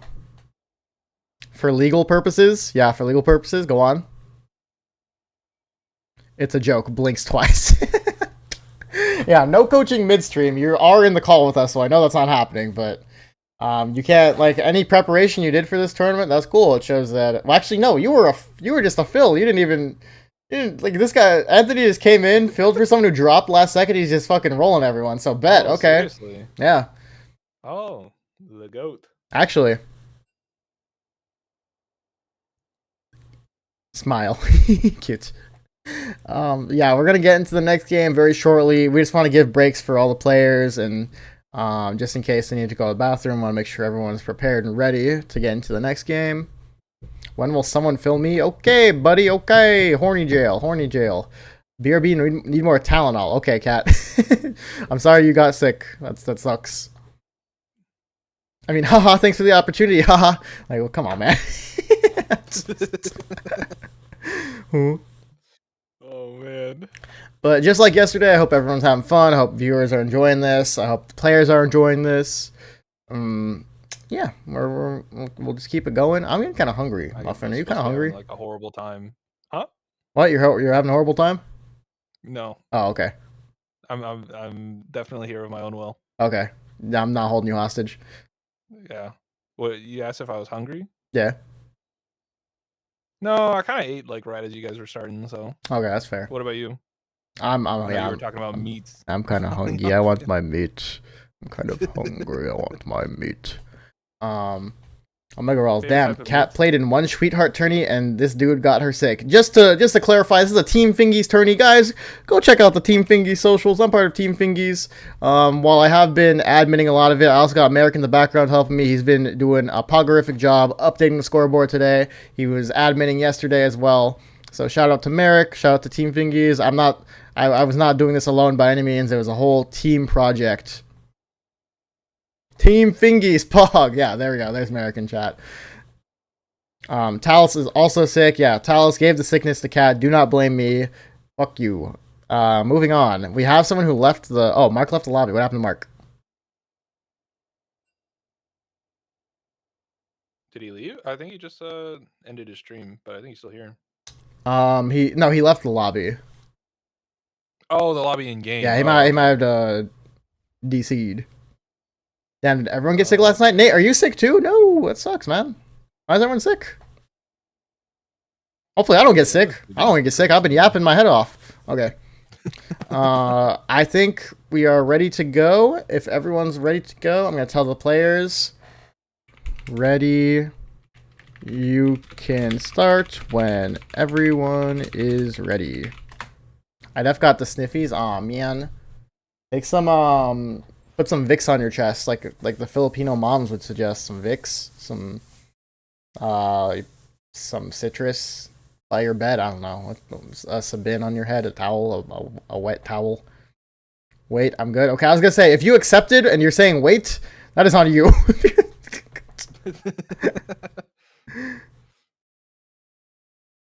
Send him an invoice. Muffin, you were the one sending me an invoice, yeah. I didn't send it. That was all Am. Oh, so Envy, you're the one sending the invoice. Oh, this guy's trying to make money moves. He was acting on I don't know. I didn't ask. I don't know. It was weird. All right, we He got was in my chat being like, "You're getting paid $1,000 an hour, right?" 100%, yeah. Okay, so let's look at the portals. We got Talos one-guying Lethal Legends. We'll see if it lands on him. Okay, based on that, it's not going on him. Yeah, it's going on 3 champions. We skip out on Prismatic Prelude. Everyone's got a case of Fingies virus. Oh, man. That sounds yucky, actually. I don't want Fingies virus. I don't like that. Yeah, I don't like that either. I think we should start off with... Let's start off with Project Piat. He is on that 15-point total along with Talos. So technically this game doesn't matter for him per se, because even if him and Talos go 8th, they still get into check, right? But they still want to deny first from the other players who are in check, and they want to deny more points from the other players who aren't in check so that it takes them longer to get in check, right? So even though they can't win the tournament right now, the game still matters. 100% this is the grief game. Yeah, honestly, yeah, they could just spend their entire time griefing just because they get the point no matter what, right? Yeah, we're gonna get to late stage 4 and they're just holding ashes. They're just holding Morganas. But Nautiluses. That being said, you have to balance the grief because you can't grief when you're dead, so you gotta stay alive too. You can't just grief, so you gotta find a balance. It's a skill set in and of itself. I would like to check out Shortbread as well. Shortbread currently has the Malphite upgrade. Ooh. Malphite upgrade, also an Amumu and a Volibear, so 2 pretty good 3 costs. No real clear direction on items yet. Yeah, Starrick Gauge is their only slam. I love this Cops and Robbers game mode. Wrong game mode, man. Yeah, just to quick promo myself, sometimes I host TFT in-houses aside from like this big tournament format, and I have my own custom game modes. We're not playing any of those custom game modes today or throughout this entire tournament, but maybe in the future if I can convince my team to give me some more free range. It would be fun. Checkmate rule sounds interesting. Yeah, and in any case, we have the checkmate format, and that does throw some spice into the mix. For sure, for sure. I'm just gonna make sure, yeah, we got the scoreboard updated. Whew. So we do have to keep a lookout for both Mandu and Mark. I'm gonna see if Mandu's stream is fixed. It is not. God damn it. It's fine. I don't know. We got 2-1. Augment choice. I'm back on Project Piat. He took Warden Crest. So what do you think that means for him? Item wise, we only have a rod. If we manage to turn that into a Rage Blade, pretty great setup for just kind of going clearly into snipers. Kind of holding a lot of the early sniper units as well, like the sniper, Ink Shadow, Ghostly setup. So that's probably what they're angling, I imagine. I agree. Usually when you see Warden Crest, that probably means sniper in the current meta. Maybe they're hoping stage 2 they get a heroic champion or story champion. A lot of pairs on bench as well, which kind of sucks econ wise because it's like, well, I want to hold these to get stronger, but I also want money. So a little bit of a predicament for him. We'll see what choice he ends up going with. The more consistent option in my mind is to make 10, just because I'm a greedy bastard. We are going to... what am I selling? Yeah. Drugs. Next, Corey. We're going to check in with Corey. Oh no, everyone's buffering. I hate it here. We're going to go Greek Maestro. Okay. What kind of drugs? Tylenol for all your sick fucks. Okay, Greek Maestro already level 5, playing around Storyweaver, Trickster, Warden. Does have Scapegoat? Is that Scapegoat or is that the other, like protection? It is indeed Scapegoat. Yep. Okay, so playing strong. This guy has a lot of money. Yeah, I like his parallelogram of what's a P adjective? Parallelogram paradise. Oh, I changed. I fucking changed. I can't even. Okay, never mind. It's the parallelogram paradise. You know what I'm talking about? You know, it's like the boop, boop, the shape it's making. Look at the shape he's making with his units. I mean, it is a parallelogram. Yeah, exactly. Oh, we ruined the parallelogram paradise. What the fuck, man? Oh, look at it. He gave me a thumbs up. But anyway, yeah, interesting positioning coming out from him just because he wants to make use of that scapegoat. Get 1 gold guaranteed each round. That is fair penny pinching, one might say. Unfortunately, that Moo was able to tank a lot of damage, and we were not able to break through their front line with 2 Warden, or 3 Warden, actually. So yeah, Project Fiat's board looking pretty strong. Yeah. Actually, barely a win. Look at that. Alawi and Diana on 1 HP. But winning with a level 4 board against a level 5 that also has upgrades and is playing Storyweaver, so they've got the Kale on there, that's a pretty strong board to win against. Agreed. Does have a good amount of upgrades. Let's take a look at Anthony, the winner of last game, Mr. Backshots. 3 Storyweaver, 2 Bruiser, pretty default opening board here. Got the ribbon in the back. He also picked AP Kale, so he might be leaning more towards an AP carry here. He has Raining Gold as his augment. The Zyro early game. And yeah, he's just scaling. Looks like we got a lot of people scaling here. Just biding their time. Scalers, bro. Yeah, a lot of scalers. There's nothing.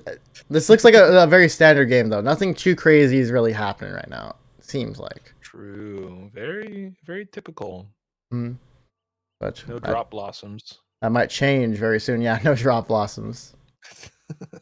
I appreciate the drop blossom pick though. Okay, so Mandu, we get to see his board. He got a blue buff and a JG. Faded start. Might just be trying to go Syndra.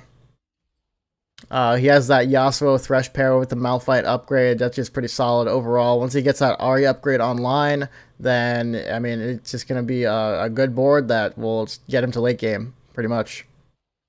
Pretty much, yeah, you nailed it. Honestly, almost winning. Is he going to win? I do not think he was winning. Yeah, okay, well, yeah, the Yasuo shielded because the Thresh ult, so, yeah, it looks like just a dub for him. He's 30 gold, level 4, beats the level 5 board. That shows the strength of that Yasuo Thresh pairing at the start, or Faded pairing at the start of the game through all stage 2. It's just really strong. For sure. We would like to take a look at Mark.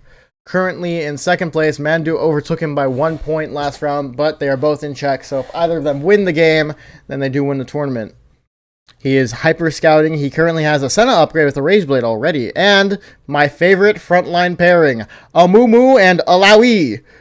So he's just going for a very safe game of just classic snipers, Warden frontline. He does have Healing Orbs, his first augment, just a typical combat augment. Nothing that's going to help him scale, really. Maybe after last game, he thinks he just needs to play standard and he can win. So even though it doesn't look like a crazy angle, it's not necessarily going to be like a 1st or 8th angle. He is just playing a decent board, especially with the Senna upgrade early. Yeah, looking pretty nice, pretty strong. That Ghostly helping them break through front line units, even though they don't have any damage.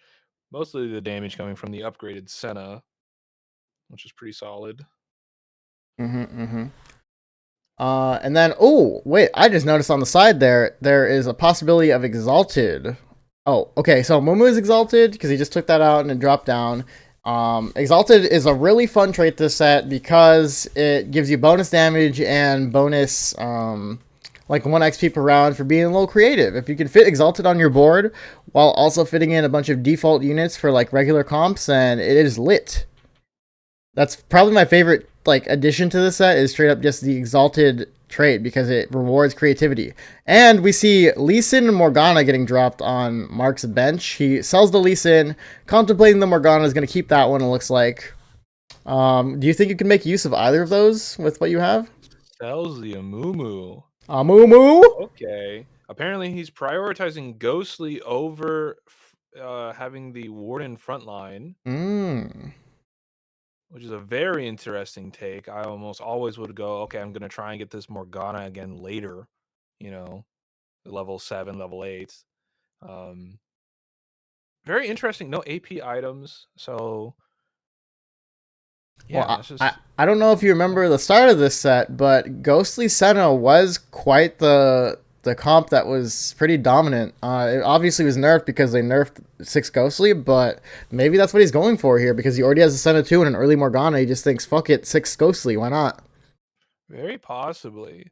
I think for me, it is a little scary because if you dedicate yourself to kind of like a reroll comp, that's like the easiest thing where people can directly grief you. True. And because he is in check, people very well might try and grief the units and hold them. But maybe he says not too many other people are going snipers. It would probably like break their econ in order to like contest him too much. So maybe except for apparently Shortbread also is playing around Senna too. So I guess we'll see if he takes his featherweights. Oh yeah, he's committing. Yeah, he was very direct with that one. He wants to commit to the featherweights. Does put in the jacks. He does have the 4 Ghostly board with 3 Ink Shadows. This is a classic starting board, so this is probably what you want to reroll for at level 6. He's committed to it because he took that featherweights. We'll check in with him later to see what he hits, what he doesn't hit. But very griefable IMO. We're gonna go back to Anthony. He is down to 75 HP. Nothing too crazy. Everyone's pretty close in HP still. Making a Ash early. Big tree. He has Ash and Syndra. So this is quite the comp because of the fact that Ash and Syndra are dual carries for Sniper, for Warden, and you can fit in 3 Faded along with that Aphelios set. He does have a Rage Blade Slam as well. This is looking kind of nice for him. Kind of nice. He also has best friends. Yeah. Okay. No, go ahead. I was gonna say, interesting to decide putting in the Arcanist over Sniper with the Annie instead of say Caitlyn. But this is some crazy mouse gameplay happening. Okay. Good to see him hit like two crazy things though, because now we know he hit that early. We check in with him later. Corey's stream isn't working. Is Mandu's stream working? No, Mandu's stream is gone outright. We can take a look at Greek Maestro again. He took Young, Wild, and Free, actually. And now he has the Trapezoid of Terror. Oh, he fucking changed it. God damn it. Just let me use my words, man. You're just trying to be a funny guy. He had the Trapezoid of Terror. What shape is this now? Is this like the I don't think this is a shape, man. I can come up with something. Give me some time. Hang on, I can think of something. This is the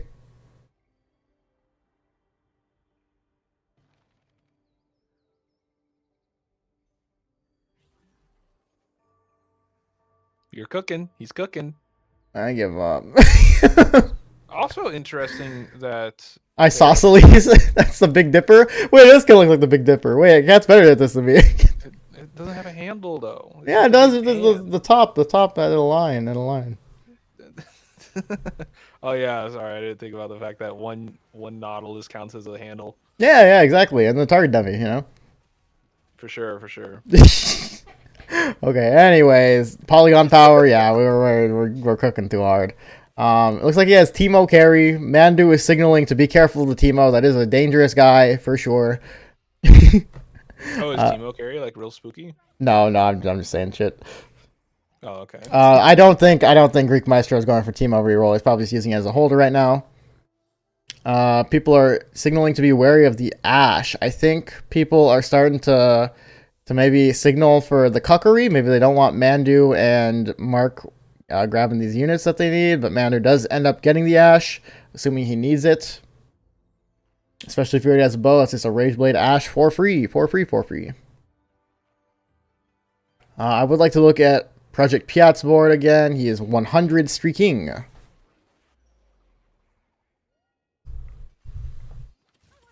With Diana still 2 banking off of Warden. that. Yeah, Diana 2 Warden. This is pretty flexible to me. Yeah, this is a kind of a funky board. Entirely based around this RE2 doing most of its damage. I assume Diana's actually doing a decent amount of damage as well. I could see the potential of him getting kind of item fucked. He doesn't necessarily have any carry items yet. It is potentially Syndra because he has a jeweled gauntlet, a cloak, and he does have an adaptive helm on that Diana up front, so he could play some sort of Warden Syndra combination. Other than that, I'm not seeing much that could be substituted for like a backline carry. If he gets more frontline items at walls, it could be kind of scary for him because he definitely needs some sort of Demaglio. Yeah, that Teemo's sniping some of these backline units. So it's all relying on Diana. She actually did a lot of damage there, doing most of it, 3,000 basically. Diana is slept upon, especially because she has a Warden Crest even tankier than she normally would be. Envy in chat is saying that he respects the item slams. For those who don't know, on Project Piat's bench, that is a golden remover. So he thinks, might as well just slam single item components. I can remake them later. I can take them off the units whenever I need to. So make my board as strong as possible. Put those single item components on, even though I don't want to slam any completed items. Holy shit, is that the bowl of shit? I don't know what that... it was a funny formation. I mean, every time we see Greek Maestro's board and he's going to have a formation, I gotta call it something. The bowl of shit. I couldn't think of any... I couldn't think of anything to start with a B. The bombastic bowl. Oh, damn it, I'm the worst at this. Everyone's just better than me. God damn it. Okay, I'm going to stay on board with Project Piat for a while. He did lose his win streak to the one he fought last round. I believe that was Greek Maestro's board with Teemo. You know what? That Luck's doing its job, though. Keeping the Senna from doing damage for most of the fight. It was stunned so much. Yeah, Lux goes crazy. Yeah. Oh, there's an Ash. If he hits any bows, then that's a really nice pickup. 2 bows, and suddenly this is a sniper game. Yeah, and with the Warden's Path, that's probably what he was aiming for originally. Looks like he's gonna put it in now. Okay. I hear a lot of pings happening somewhere. I don't know what's happening, but something's happening. I can hear it. Yeah, so stop fucking... Who's pinging? You hurt my ears. I would like to take a look at Shortbread. We haven't checked back with him in a while. They are best friends with Senna. Oh, directly contesting Mark, actually. Holding these Ink Shadow and Sniper units. Yeah. I love that they greeted us with a little tuxedo penguin. That was cute. And following up though, so not staying Senna. Look at them cooking. They have the Exalted in. Like I was saying earlier, because I saw that Amumu was Exalted, I figured that there would be some Exalted play this round. Something else to note is that there's a lot of people who have Ashes. I think 4 people are playing Ash right now. Yeah, which probably is actually going to end up working in Kuya's favor, because a lot of those sniper people are not going to be griefing his ghostly units. It looks like... Who is he fighting right now? The Ash lottery. Yeah, I think he's fighting Backshots, who currently has the Ash with that Rage Blade. It's quite the close fight, though. Does the Ash with the Rage Blade prevail, or does the Senna 2 have enough damage output? It is the Senna. Wow. Senna. Shortbread. This game is looking up for Shortbread, who had some unfortunate finishes in the last couple of games, but they're sitting at a nice 79 HP. We're going to take a look at their augment picks. They were considering rerolling Reinforcement, not too sure what they want to do here. Rerolled Jeweled Lotus, rerolled the Reinforcement. Sniper's Crest. Sniper's Crest would be helpful to them. They don't have to play a Caitlyn. They don't have to play a Senna. If they want to go Ash carry, it gives them some flexibility if they want to stick with snipers. Combat Caster looks like they're contemplating as well. Just a general good combat augment, and they do end up going Combat Caster. Now, I did see that Kuya did manage to hit Senna 3 at least. Oh, okay. Let's take a look at his board then. Kuya with the Senna 3. He does indeed have it. A Rage Blade, a Giant Slayer, and just leveled up to try and make his board a little bit stronger, putting in that Jax. Ink Shadow Emblem also on the Morgana, so this might be a 5 Ink Shadow game, depending on whatever the next tattoo is. Also sitting on 5 Ghostly, so probably looking to get 6 in. So this is actually probably going to be a pretty strong comp. Now, getting the full Senna board is a first contender. So that is true. It is a little awkward with that Ink Shadow Crest, because if he levels up to 8, well, first of all, it's going to take him a while to get to level 8 because he has only 48 gold, or he needs 48 gold, right? I'm going to make this Morgana smaller. I didn't realize it was covering the shops, my bad. It's going to take a while for him to get to level 8, first off. So then he has to consider, does he want to put in 6 Ghostly or 5 Ink Shadow? Which one does he prioritize? I'm not sure what I'd do, personally. It probably depends on what the Ink Shadow item is. Yeah, depending on the Ink Shadow item, I think what I would lean towards is dropping the Jax and putting in any better Warden. Maybe an Amumu, maybe a Nautilus. Nautilus could be pretty good for some knock-up, giving their team a bit of CC, and then going around the 6 Ghostly. Yeah, that's totally fair. I think that's very viable. Nautilus, just a generally a good unit for that CC. Definitely kind of the unsung hero sometimes. A lot of people don't see Nautilus's impact most of the time, but he stuns a lot. And oh my god, we see the suspicious trenchcoat Ornn coming up from Mandu. This is a really funny unit because of that trenchcoat. It farms multiple items for the team. So funny looking. Yeah. That's quite the famous tech. This trench coat is a really funny item. I'm glad we're getting to see it. The best use of it, I believe, is with Udyr, because of the way Udyr works. CCing a single unit when they ult, and then running into a single unit when they ult. It's just a lot of CC, and then if you think about it, they get 2 lives because Udyr will come back to life after dying the first time. So it's just 3 little guys that won't fucking die and keep CCing you. So a lot of waste a lot of time. Yeah, a lot of stall basically.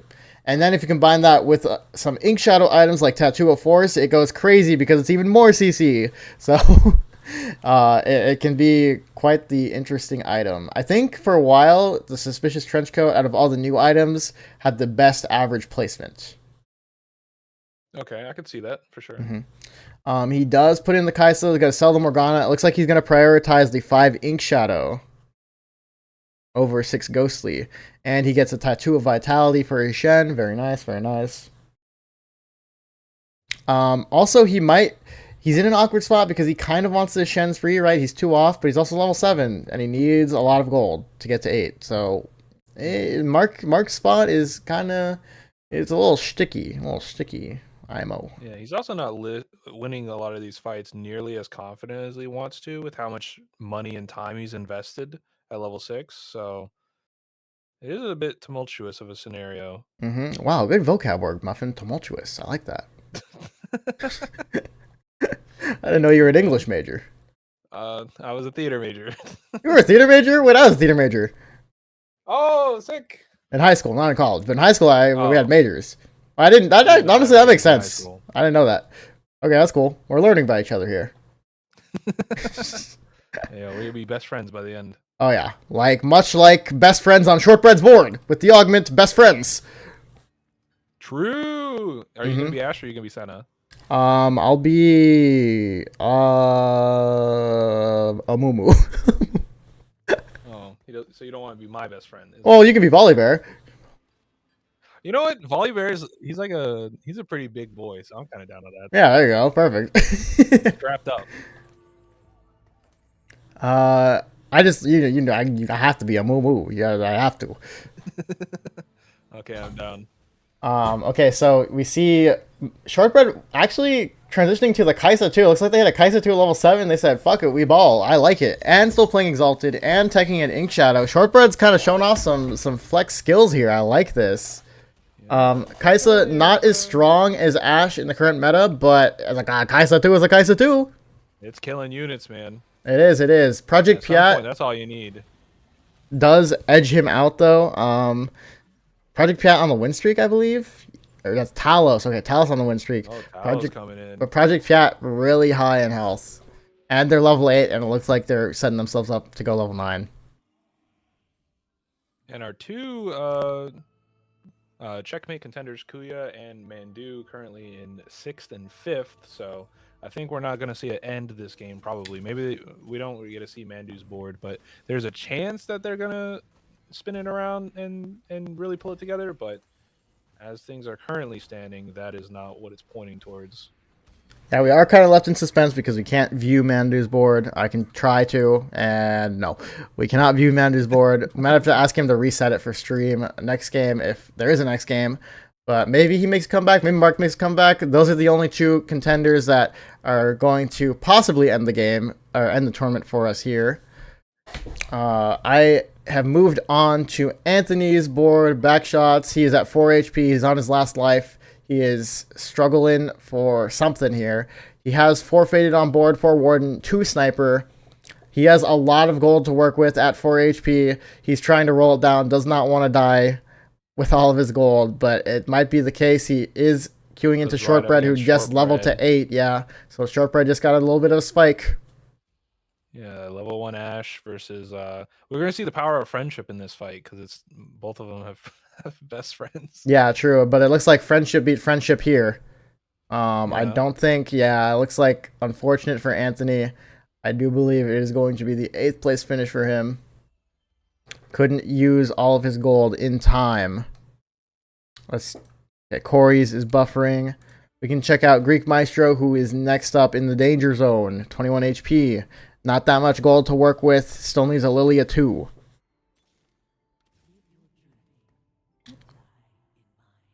And a Nautilus 2, actually. They need a lot. Yeah, the 2 most vital units on the board not upgraded, though they did hit the Nautilus 2. That is main tank online. That's really nice. That makes his tank look not as, or like his front line look not as weak. Buy some time for the back line. But still, without a Lilia 2, I don't know if he has enough damage to really contend with some of these other boards. It is still a Morgana 2, Giant Slayer, and Shojin and Morello. So, I mean, there is damage, and Morgana does have a bad habit of just sniping backline units and them burning to death really early. So, there is a chance.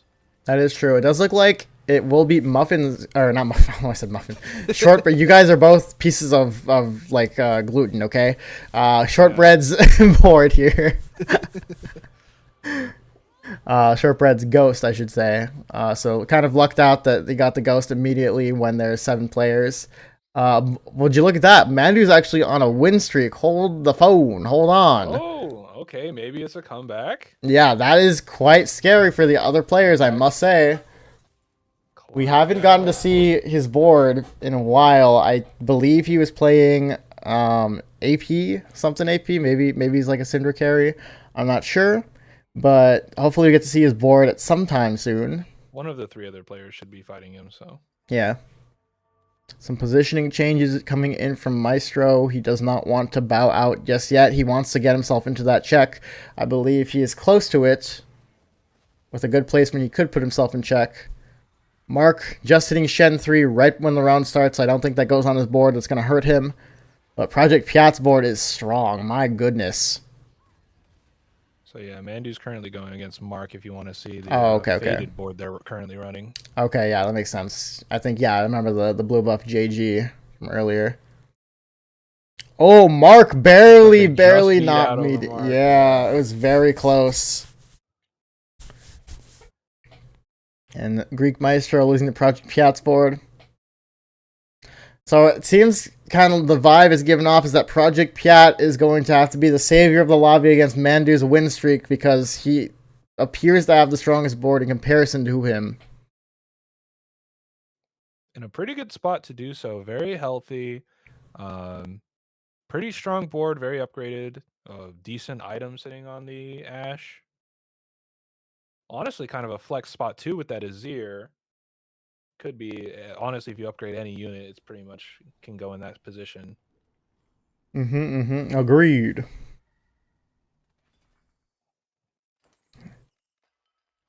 Let's see, yeah, the classic Azir paired with Ashe, paired with Ornn. Just all good units. Did hit an Aurelia, was considering it. Holding it onto Ashe as well so that the other Ashe players cannot hit it because he knows that's a pretty contested unit. Oh, never mind. It's fucking gone. I'm a liar. Sells it looking probably for another Warden to get 6 Warden on the board, maybe. True. He does have the option of a Lissandra as well. He also has items on an Amumu 1. I believe you want to move that over to someone else. Maybe he has the Golden Remover. I'm not sure. I'm not too sure. I don't know. Amumu 1, all the other units are also 1-star that have slots for items. And Amumu 1, while not necessarily great, is probably better, I think, for his healing than a couple of these other guys. Ornn 1 is not going to do much. This is looking like quite the close fight. Shortbread might die here. It's looking like that's the case. But a lot of people at such low health. Is Shortbread the only one to die this round? Oh, looks like Greek Maestro as well. We're seeing the Morgana assassination. Fitting for the Morgana lobby. It's such a goofy I keep kill on screen. thinking that the stream breaks when that happens. Yeah. Okay, so Shortbread and Greek Maestro actually, yeah, they both die. Shortbread going 6th, Greek Maestro going 7th. They tied in health, but I believe Shortbread lost less health than Greek Maestro. That's how that works. So Greek Maestro goes 7th, and Shortbread goes 6th. Unfortunate for Greek Maestro, but Shortbread gains 1 more placement. And both of our winners are still in the lobby, Muffin. Yeah, it's a little bit scary. Both Mark and Mandu are both at checkmate. Okay, this is the fight I want to see. It's Mandu versus Project Piat. Can Project Piat take Mandu off this win streak?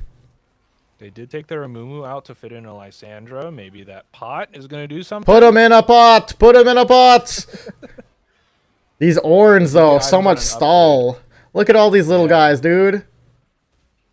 But we did get an upgraded Nautilus, who's also able to stun. Looks like Ooh, the Ash is on the Syndra. That's Syndra down. I think this is Project Piat win. Yep. At least this time. While we were watching that, 2 other players died. It's looking like Corey ends in 4th. Mark out of the game, so Mark cannot win the tournament just yet.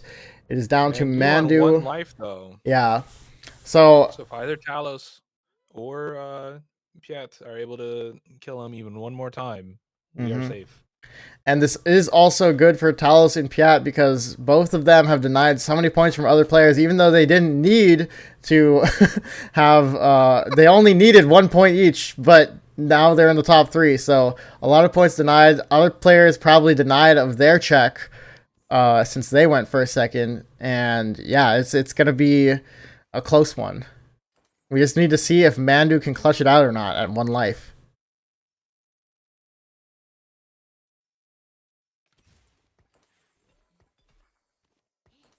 Okay, we got Last Whisper instead of Hodge, and now we're putting Hodge on the set, using that Golden Remover to... Rolling down for our upgrade of all of our 5 costs. I mean, the set too. Yeah, these upgrades are looking quite strong now.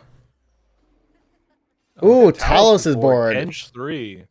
That's a big boy. Hui 2 as well, with Aurelia 2. And honestly, the units all lined up ready for Lilia to knock them all down. Yeah, true. They're all clumped up. That's not the way you want to position against the Lilia.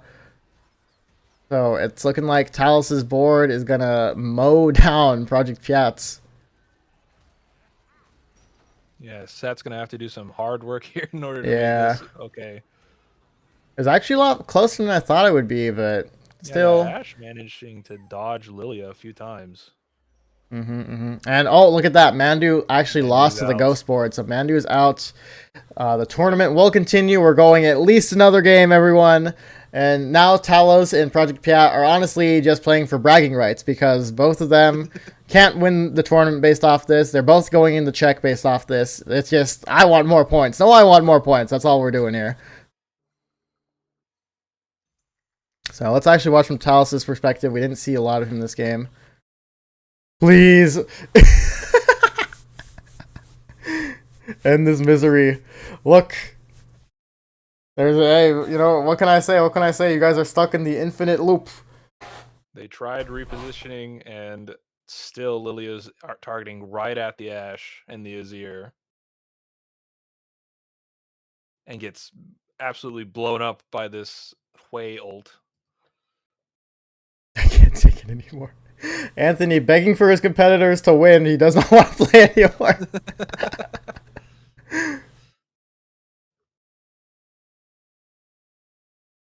I didn't even realize I took best friends until 10 rounds later. I'm cooked. Oh no. Sometimes you forget about it. It's like, oh shit, I had that. That's funny. Actually, while these two are talking to each other in chat, let's go ahead and take a look at the scores now.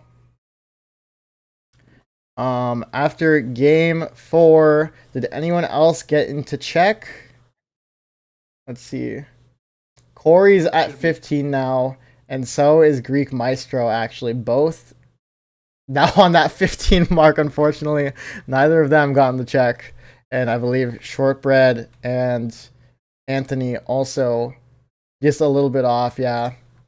Wow, okay, so the only ones moving on the check will be Project Piat and Talos, so we have 4 people who can possibly win the tournament after this one. One more game. One more game. One more game.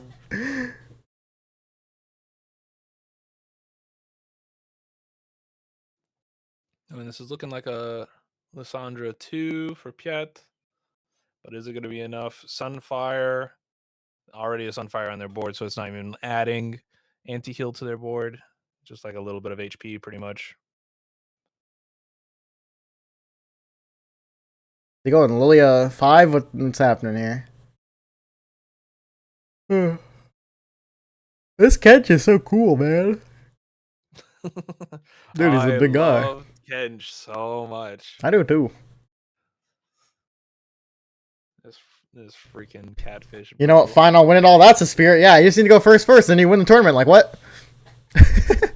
Activating my frontal lobe. You weren't using your frontal lobe the whole time? That's crazy. It's time to turn your monitor on, man. Okay, Project Piat actually going for some interesting positioning here. He moves his Ashe up one line to avoid getting hit by the Lilia ult, I believe.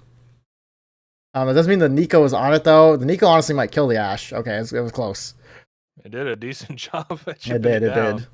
Nico just needs one hit, pretty much. And yeah, it's still not enough. I do believe Project Piat is dead. Talos does take game 4 for himself, putting that win on his back. And we're moving on to game 5. Classic mythic board winning out the lobby. Look, man, I don't got a lot of brain power to spare. I think you're doing great. You gave. We both weren't at 15 there. Yeah, I typed that in Kepler's chat already. So. Like we're both at 15. Like it feels bad. Yeah, final 2, and then oh my god, we're both at 15, so it doesn't matter. We're going to a 4th game. Oof. GG, we'll play that round. Okay, 5-minute break, everyone. That was a good game. That was a good game. 5-minute break. 5-minute break. 4 of us in check right now. 2 people on 15. And then the other 2 people that are like very close. Yeah. So Talos just gave the breakdown to everyone. There will be 4 people in check. This is my time. Oh wait, Shortbread, is this you? Are you Biso? I didn't even know that. This is your time, Shortbread. This is your time. I need to stand and stretch. Muffin, it's time to stretch, man. Oh. Okay, I'm going to throw it over to a BRB screen. We're going to come back in 5 minutes with Game 5. Game 5, everyone. Yippee!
Welcome back, everyone. Yippee-ki-yay! We're going to get into Game 5, an update on all the scores. Check out exclamation point scores, but I'll give you the breakdown verbally as well. We got 4 people in Czech, which is Talos, Project Piat, Lol Mandu, and Kuya. If any of those 4 players win the game, the tournament is over and they are declared the victor. If any of the other 4 players, which is Backshots Anthony, Greek Maestro, Shortbread, or Corey, win the game, then we continue to another one. Yippee! So it's getting kind of close. The pressure is on. 4 different players can win it all. We're going to get into it. We're going to start off with Kuya. Take a look at Mark's board.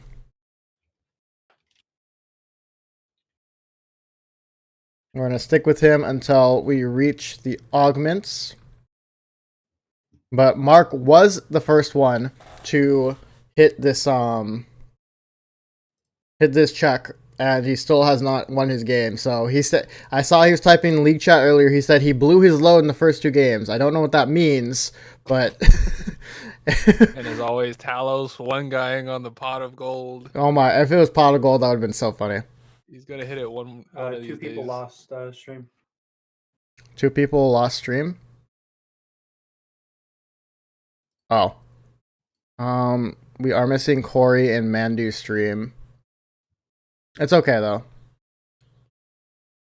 So yeah, Corey's coming back up. Oh, okay. Yeah, Corey's gonna be. I think it's just gonna be glitchy a little bit. Okay, we got it. Never mind. Cool. We don't have Mandu stream, but it's okay. Let's keep on with Mark. We have Greek Maestro saying, "I like turtles." Jason Witt, what's up, sweet? Glad to catch a stream. Yo, what's up, Jason? How's it going? How was your day today? It's because they get disconnected with launching. Yeah, that is kind of sad. It's just the turmoils of Discord sharing. It's okay. We just roll through the what's it called? The tech problems. But yeah, Jason, we're doing a tournament right now. I'm eating tortilla chips. This is Muffin. Say hi, Muffin. Hey, everybody. We are in game 5 currently of our tournament. We're doing checkmate format. So if there's 4 people right now who have hit a point threshold, and if they go first, then they win the tournament. If one of those 4 people don't, it's one of the other 4. We continue to a next game. It's going good. Got my motorcycle test Thursday, so anxiously excited. Ooh, okay, cool. When did you start trying for that? Recently? Motorcycles are so cool, man. Hopefully you guys don't hear my tortilla crunching. Okay. Okay, so Kuya's going full faded. Yep. All right. I mean, his items are pretty decent for it. He already has an Ionic. I personally like Ionic a lot in most AP comps. I prefer it to Static Shiv. Just because what's your, reasoning behind that? It was recently buffed. It has 150 health now that's added onto it when you slam it. So I just think it's a pretty good item, especially on an Ornn. Ornn is just a good user of it. But because of the recent development with how Syndra works, maybe they want to save Cloak for the double adaptive helm. It's actually something to Rage Blade. Okay. So so they're going for the faded sniper, I guess, attempt. Could be a Phalios. Could be a Phalios here. Yeah. The crunch, yes. Do you guys actually hear my tortilla ASMR? My bad. I don't hear it at all. So. Oh, okay. Maybe stream hears it, but not you. Maybe. I bought my first motorcycle last month, so not very long. Okay, cool. Yeah, I mean, another story champion coming from Corey. Oh yeah. Let's check out Corey's board. Story champion. We saw the strength of it coming from back shots in game 3. He won with the story champion Garen. We might be going another game after this. if Corey can pull it off at story champion again, then it's possible. It's totally possible. Corey, I think he's a sleeper pick here. He dominated the first day. He actually ended with the highest point total out of any player. So I think he hasn't shown his true full power yet. Maybe he's a slow starter. It's totally possible.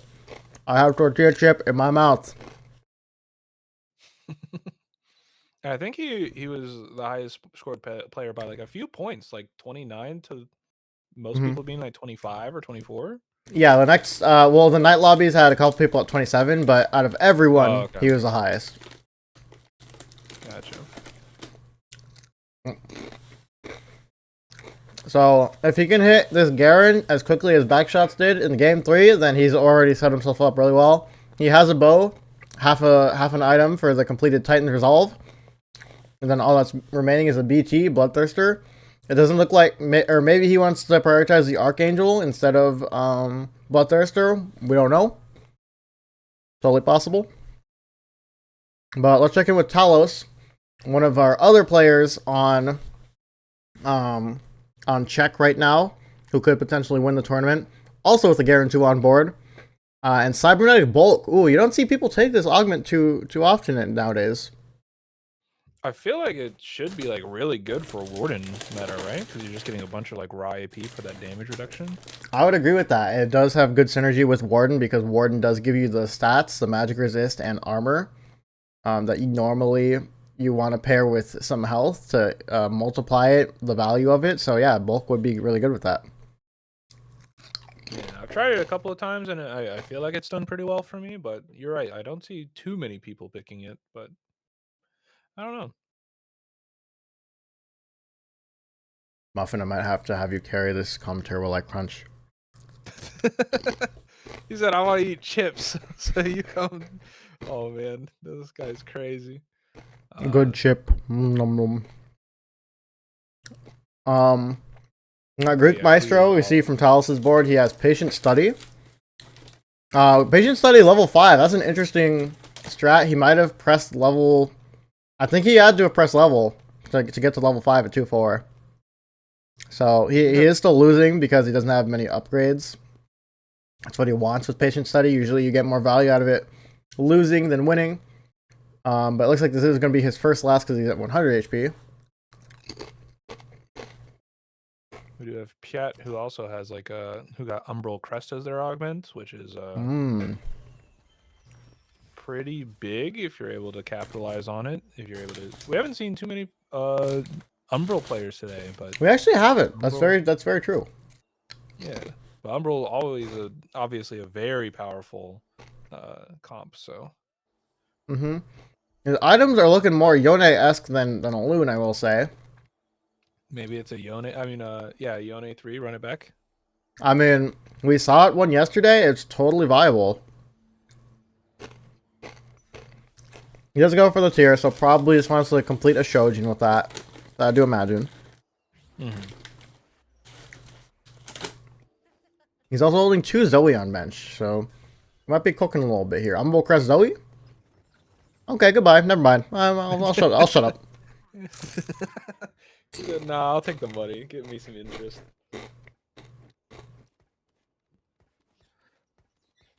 Probably not too happy with his shops recently. He hasn't had too many great item carries for Alun. I mean, Shojin, any AP caster can use a Shojin, but Yeah, he could use Ari, he could use Janna, but is it really worth leveling to slam an item? Who's to say? yeah. We actually see backshots with the Static Shift Crown Guard. He's also playing Umbral. He might be angling towards this Alun as well. Totally possible. I mean, his spot is looking pretty flexible, but totally could be Alun. If he hits 1 or 2, he might just commit to it. Now, something that's also worth noting is Alun or Umbral is pretty good into Garen some of the time because, like we saw in some of those last fights, Garen can sit on low HP for quite a while, and he'll like heal himself up in that state. But if he just gets executed, he doesn't have that time to keep on like charging up his HP at low. So he might not be as good played into Umbral. That is very fair because of that execute that Umbral gives their Umbral units. It could sometimes units can just go pop and then they're disappeared when they look like they were like at a pretty good HP. So it can happen at random. Like it comes out of nowhere. So that's a very good point. If anyone gets 6 Umbral online, Corey will have to be careful about that. Not let his Garen take too much damage at the start of the round. Okay, let's go ahead and take a look at Shortbread's board. Looks like they took Wandering Trainer Gold Edition. That gives you a target dummy with 2 random emblems. I don't know what emblems they got, but we'll see here in a second.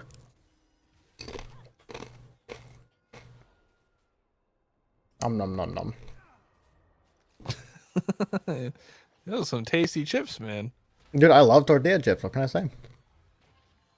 Just like because they're salty or what? Yeah, they're really good. They're salty and crunchy. He's got Sniper Fortune. Oh, that's Fortune probably a bit unfortunate. Yeah. I mean, Fortune is good at the start if you have the Fortune units, but we can assume that maybe they didn't have any Fortune units at the start, so... And not holding any, so probably just taking that as a complete loss. Yeah, that does kind of suck. It's not like they can not make any use of it, though, because, hey, a Sniper Crest is a Sniper Crest, you know? Absolutely. Zoe from an orb, and they do have a Kobuko, so maybe now they start teching into Fortune. They do have the units. Personally, I think Fortune at this point isn't really worth it just because you're not going to build up that great of a cash out. My rule that I like to set out for myself is that if I don't have 3 fortune by 2-5, I'm not playing fortune. So it's 3-1. I personally wouldn't play fortune here, but we'll see what they opt for. That does seem pretty reasonable if you ask me. Don't want to start sacking a bunch of HP when a lot of people have stronger boards going on, especially if it's not going to get that ramping luck that you get when you've lost more in a row. We get to see this Garen again. Looks like Corey is only 2 off at this point. We'll see. Managed to hit the Titans and slammed a rod, so it's probably Ooh, going for the Archangel, yeah. more so than a Bloodthirster. Okay, I can totally see that. Hodge over Bloodthirster might be a little scary because you don't get that that base shield that Bloodthirster gives you based on your percent health, right? So that could be a factor that plays later into like you said, the unbelievers, because no shield, it can get scary sometimes. Yeah, probably was slamming items early to save HP, but we'll see how that goes in the long run. Maybe they're able to get like an infinite item remover. Maybe, yeah. We've seen a lot of that in the past couple games. Yeah.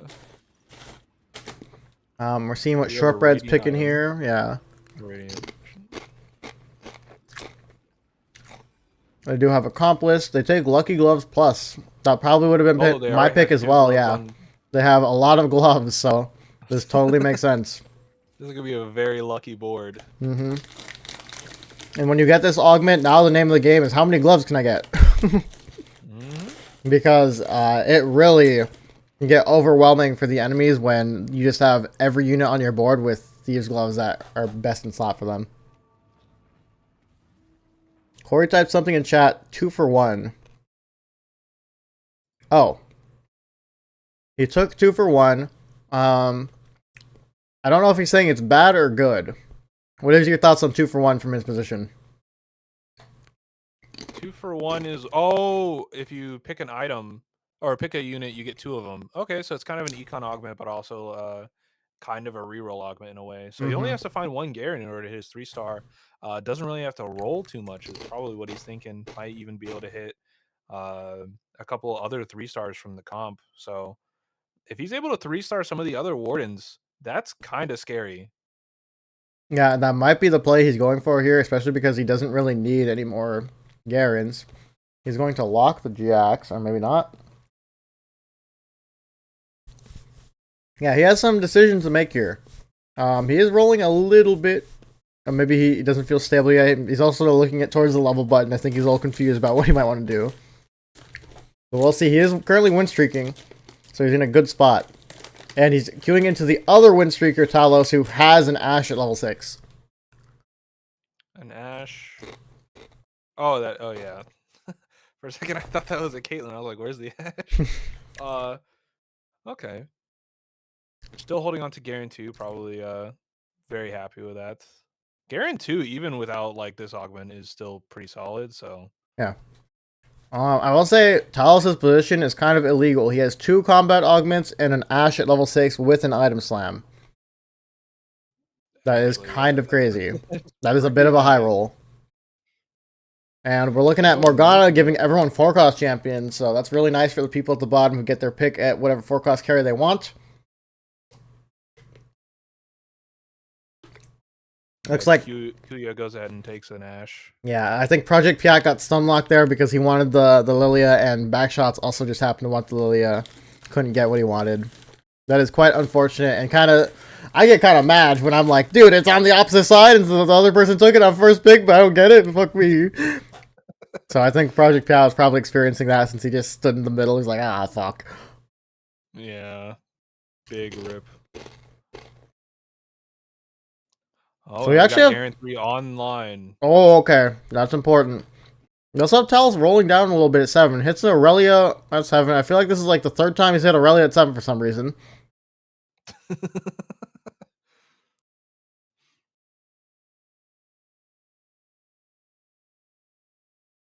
But it looks like he just has a standard board online of the Warden front line, Sniper back line, Lysandra in for that, or not Lysandra, Lux in for that Porcelain buff to Ashe to get her a little faster.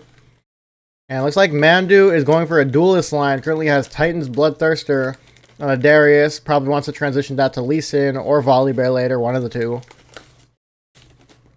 Yeah, playing on 4 Duelist, it's gonna be kind of a rough comp to play into. We've got a lot of strong front lines going, and normally Duelist's whole point is breaking front line down super quickly and be able to get to those backline units.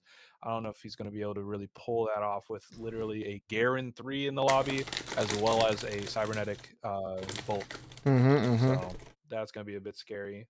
Probably playing for a 3rd or a 4th there from that position, but... And we see Talos hitting the Amumu as well, completing his synergies. He has full Warden, plus Porcelain, plus Sniper now. Looking very good. This is a really good spot for him.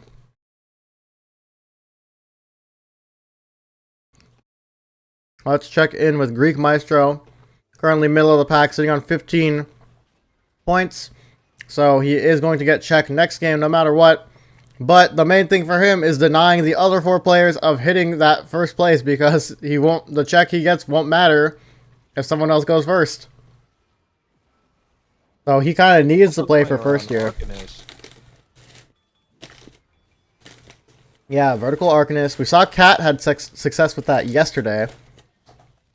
We don't know if he's keeping it or just trying to use 4 Arcanist for now. We'll see. He does have the Ornn, which protects his Val already, and a Shojin Guardbreaker Syndra. We don't see Guardbreaker built too often. Yeah, Guardbreaker is a bit of an item that I only slam if I have like a random Aurelia with no items. If I'm gonna be honest. It's honestly such a really good Aurelia item, but yeah. Anyone else, especially like I mean, maybe it's good on Syndra because if she like gets caught on like a Giga Tank that has a lot of shielding, she can like really burst him down. But I feel like you just want more like dedicated damage. That's a good point. I feel like Greek Maestro spot isn't too good, isn't too bad. It's just sort of there. We'll see if he what he decides to do with it later. He does level to 8, goes down to 30 gold at 4-1 for that Dryad. Puts in Gnar for Warden and Dryad. He also has Morella Slam, Warmog Slam. We'll see if he elects to use either one of those. It might be worth if it's against Talos, because you want to cut off that win streak as soon as possible. He does queue into Corey, though. Yeah, arguably one of the strongest people in the lobby right now. Honestly, one of the people who's threatening winning the game more than anyone else. And I mean, I don't know. Maybe this Garen doesn't seem to be doing that much damage. Yeah, but it has eaten like 8 Syndra ults at this point. And it's honestly just looks like it's tickling him because he's still alive. And Syndra has not done a single piece of damage to anyone else. So fair enough. I was thrown off on how quick some of these other Warden front lines that Corey had were falling apart, but I think a lot of them are 1-star. Yeah. Yeah, okay. So we do see a lot of augment rerolls that are available to the players, so we'll see if they just stick with something. Okay, they used all their rerolls on the 3rd one.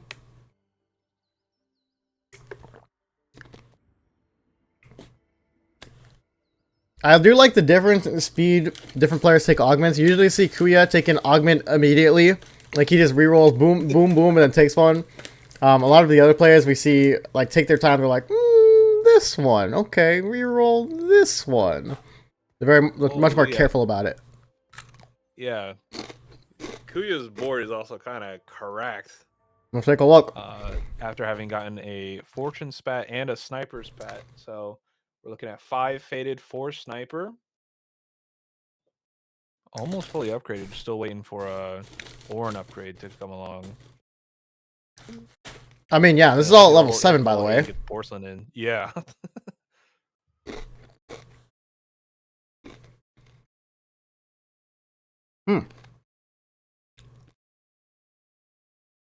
If Kuya does manage to put himself on a win streak here, then it could prove pretty nice for him, because he is low on gold. He's only level 7 to 20 gold in comparison to most people who are level 8 20 gold. So he's much further behind than Econ. But if he can make up for that by winning and generating a lot more gold, then he'll be right back in it. Yeah, and he'll get a lot of power in him when he gets level 8, gets in Porcelain. I mean, yeah, and then he's really just looking for set to add to the board, and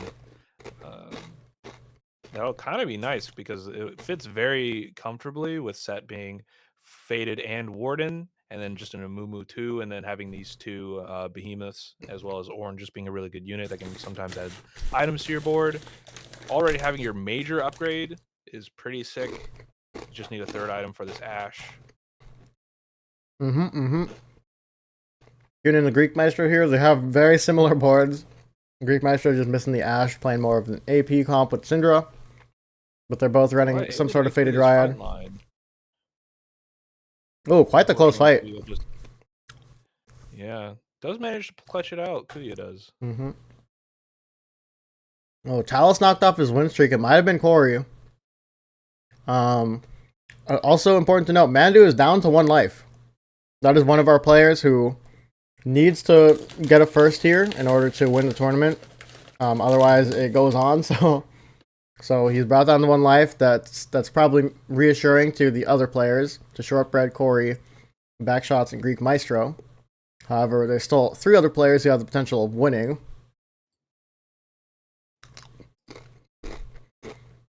Pick our next player you want to see, Muffin. We haven't looked at Backshots in a minute. Let's look at Anthony. See how he's All right. Oh. All right. You got it.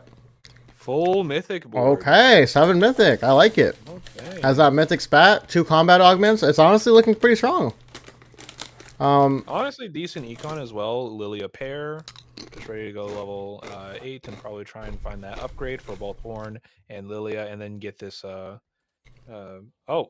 dang. Okay. I guess he just had a champion duplicator. I wasn't looking at. That's a Lilia too. Oh hell yeah! You know I like that. Probably realized he was going to get some strong boards and needed to actually maybe spike a little bit right now, because we do have a couple of upgraded forecasts in the lobby. Notably, Tal's pretty strong, Corey very strong, Kuya has Ash too, and honestly seems like it was worth it. Lilia is killing. Oh, is Cho'Gath able to clutch it? Cho'Gath diff. That's the hottest 1 cost right there, baby. Corey does seem to have his fully built out.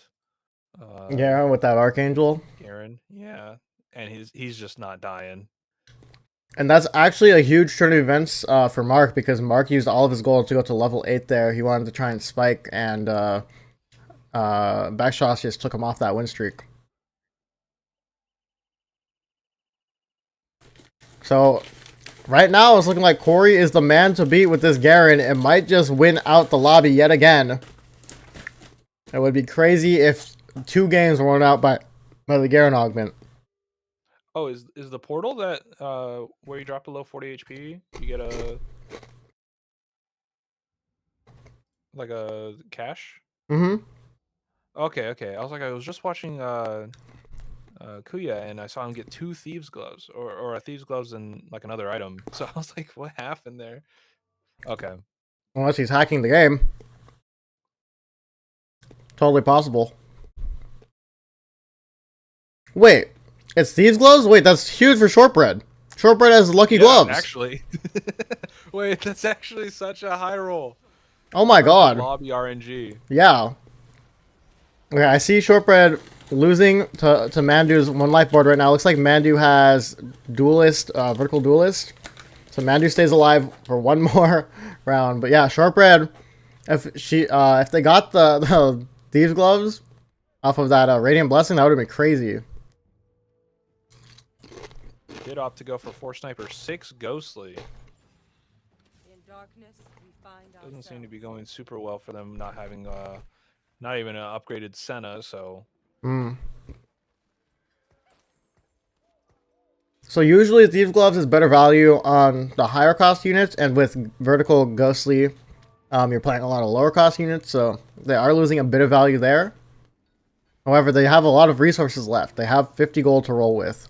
They could also elect to try and save to get to level 9, but that means they're going to have like 0 to roll with. So we'll see what choice they make. I kind of want to stay with Shortbread here to see what they're going to plan.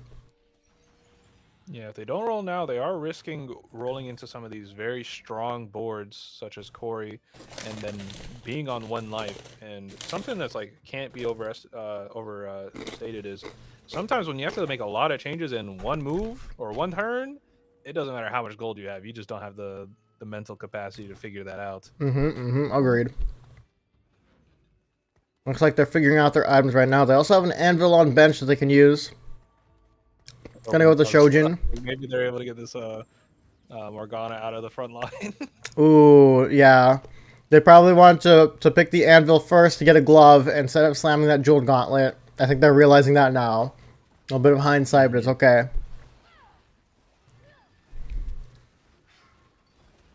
They're up against Talos. Do seem to have killed most of the units. Let's see Ooh. if Ash is able to clean up, though. I think, Sadly, it yeah, a does seem little too so. strong. Giving us the frog with the question mark. I think they're questioning themselves right now. Oh my god, look at the health. What is happening? Everyone bought for 1 life. We're gonna see probably at least 2 people or 3 people get eliminated in this For next real. round.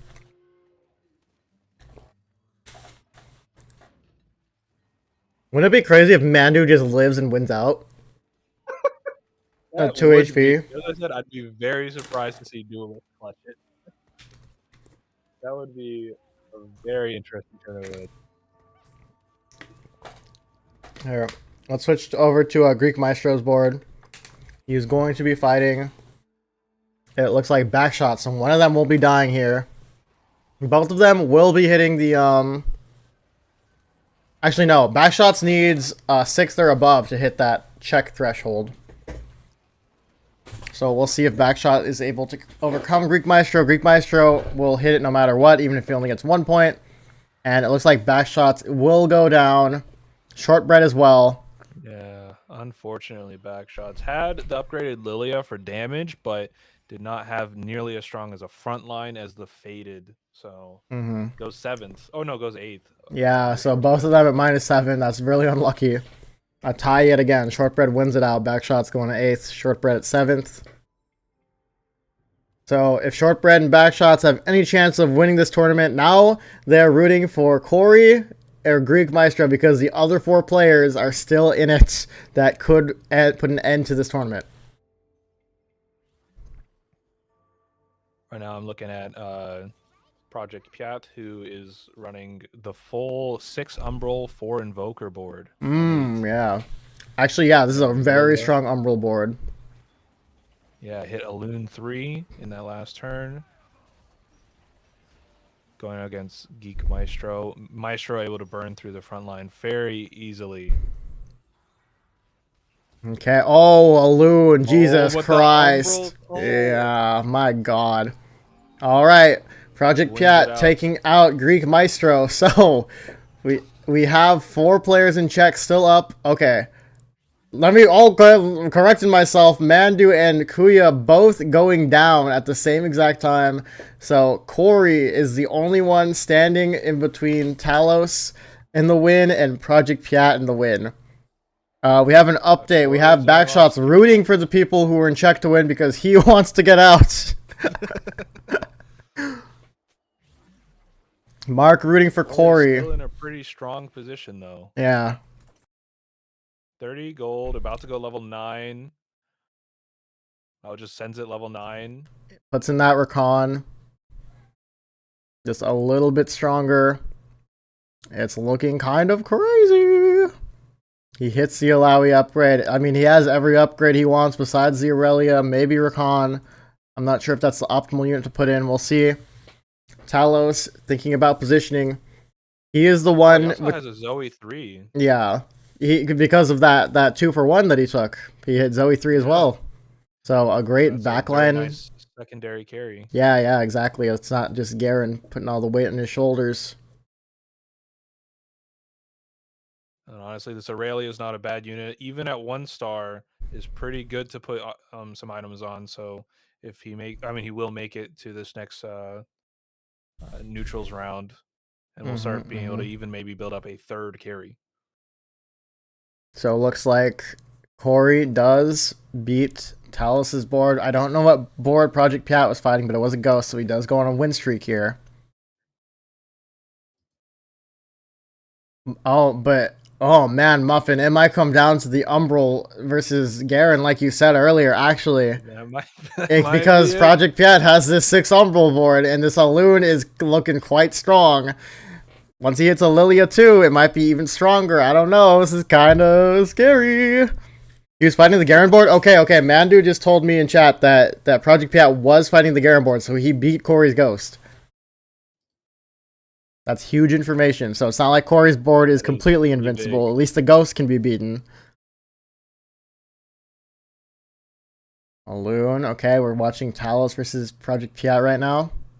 He did just replace the Rakan with a Morgana to add Ghostly to his board. Okay. Small optimization there for Corey.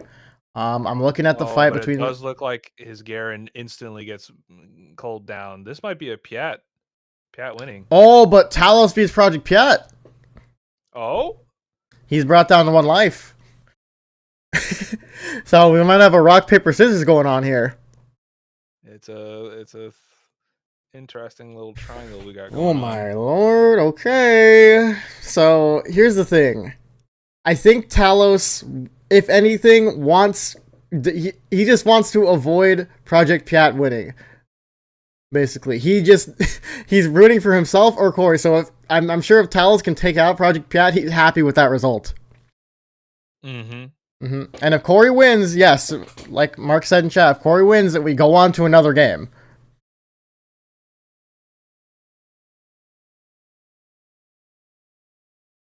Giant Slayer, Lissandra. Talos has a lot of gold. He could elect to roll or level with it. He is fighting Corey. He might just sit 1 round. We'll see what he decides.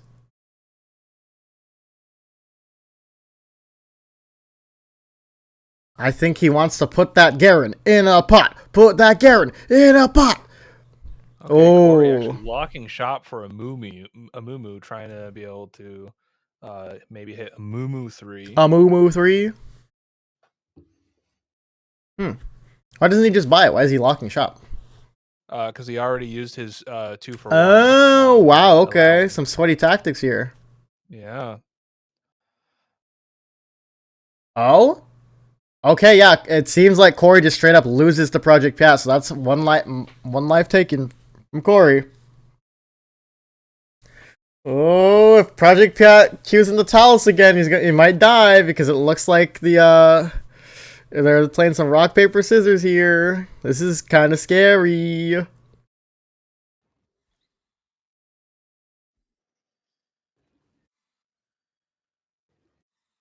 Like, Talos wants Project Piet to stay alive because he can kill Corey. But he also wants to kill him because he doesn't want Project Piet to win. It's quite the conundrum. Got a little bit of positioning changes. Okay, Project Piet gets the coast board. I want to watch Talos versus Corey here. We got Ash. Talos, though, so he is at risk. Yeah. Got Ash firing in the Garen. Oh, Garen's in the pot. But Garen also is. Oh no, never mind. He just got launched into the air. Oh, this Garen's really close to dying. It's dead. Okay. Okay, so they're both able to outbeat Garen. Okay, Corey is down to another life. We might be in the last game of the tournament if the pattern continues, but Corey is close to a Mumu 3. That might make a difference. He also could position differently to see if that would change anything. He has 2 lives to work with. Also, just pulled out his or just popped his radial blessing, so he has 2 thieves gloves now. That is very true. Yeah, he didn't get the blessing yet. Talos hasn't gotten his blessing yet either. Oh, and he's sitting on. Oh wow. Okay, sells the Morgana, picks up another one. I like it to hit this Aurelia 2. This is actually a huge upgrade to his board. Yeah, because now he has even more damage, not just relying on the Zoe and Garen. Yeah, he managed to hit two gloves, a Mumu 3, as well as Aurelia 2, and I mean a Thieves gloves on Aurelia 2. Though it is a not the greatest items for any carry in the backline. Okay, he's fighting the Ghost board. I'm just gonna assume that his Ghost board wins. I'm gonna look at the fight between Talos and Project Piet. Last time Talos beat Project Piet, but it looks like Project Piet is actually Oh, it's so close. Wait, what is happening? Amumu. Oh, the Aluna assassination. Okay, Project Piat takes out Talos. And did Corey win against the Ghost? He did. It does Oh appear so, yes. my. It's... Oh, this is actually kind of yeah, they were just beating each other. We have a Warden Crest on board, Invoker Crest. Project Piat might be brought up to 4 Invoker with that. We got Corey taking the Warden Crest. He can actually take out one of his weaker Wardens now and put in a better unit. And then Talos opts for the Adaptive Helm. They're all getting stronger and stronger with each round. Talos is looking for a set 2, and that's the only pair he has. Now he has Lysandra pair, so he's looking for both Lysandra pair and set pair, possibly. Looking over to Corey. Corey's also looking for a set pair. Keeps selling the Morgana. Wants to put that Thieves Gloves on the set instead. Oh, he's looking for something, man. He just needs anything. Anything. Yeah, his Aurelia did roll Last Whisper. Okay. So either Project Piat dies here or he brings Corey down to 1 life. We see the Elune on the Garen. Zoe's doing a lot of damage. Looks like he's going right through him. Oh my, Corey Out. takes out Project Piat. It's a 1v1. It is Corey v Talos. Talos lost to whoever he played against. Talos lost to a Ghost board. I don't know whose it was. We do have Warden Wukong now, so that's which gives us 2 Sage, which is more of Omnivamp for our Garen, as well as a Wukong who actually does decent amount of damage. Yeah, this is kind of crazy. They're both down to 2 lives. Does the tournament end here? Is Talos the victor? Or does Corey send us into game 6? I'm kind of hoping it's Garen wins, man. I think it would be nice to see, like, I think we'll have all except for 1 person in the final lobby, though I do understand that maybe some people don't want to be playing another game. Yeah. We'll see. It will be pretty hype to have like 6 or 7 people on the chopping block looking to claim victory. Anthony is saying this is a fever dream. It looks like Talos. Okay, the Garen's down. Garen is out. The Garen's down. All Talos taking Corey down to 1 life. Talos is 1 fight away from winning the tournament. There's some really anticlimactic meow music happening in my stream right now. It's not really matching the vibes, but it's really hype.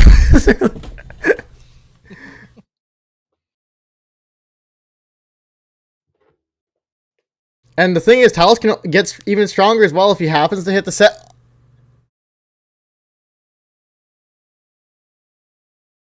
I take it that means he hit the set. He rolled as soon as I said it and hit it. Oh my god. Corey's 1 off set 2 as well. Corey's gonna need to do some positioning masterclass if he wants to win this. He does have Giant Slayer Runans on his Aurelia now. He did have some suboptimal items on it earlier. He's going for even more. He grabs the Thieves Gloves from his anvil. He has 10 seconds to go. How does he want to position this? What does he want to do? Sells the Morgana again in order to put in Heavenly instead of Sage. Okay, he wanted to fit in a Kiana instead of this Malphite. Couldn't quite do it. Talos also hit the Lysandra too. I think this might be a GG's.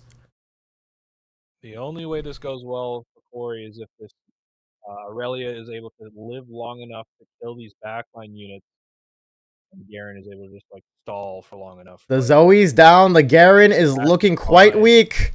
I think we have a winner. It is a Talos. It's a Talos win. Okay. Talos wins the tournament in game 5 with Ashe carry. A really strong Ashe board beating out Corey's Garen 3. It was really hard fought by Corey. Hard fought by every competitor. We're going to calculate everyone's final scores at the end. But yeah, Talos is our winner out of the 32 players. The winner of Team Fingies Legendary Tactics, the first ever TFT tournament hosted by us. Really close game. I can feel my heartbeat in my throat. Wow. Okay. I That's intense, man.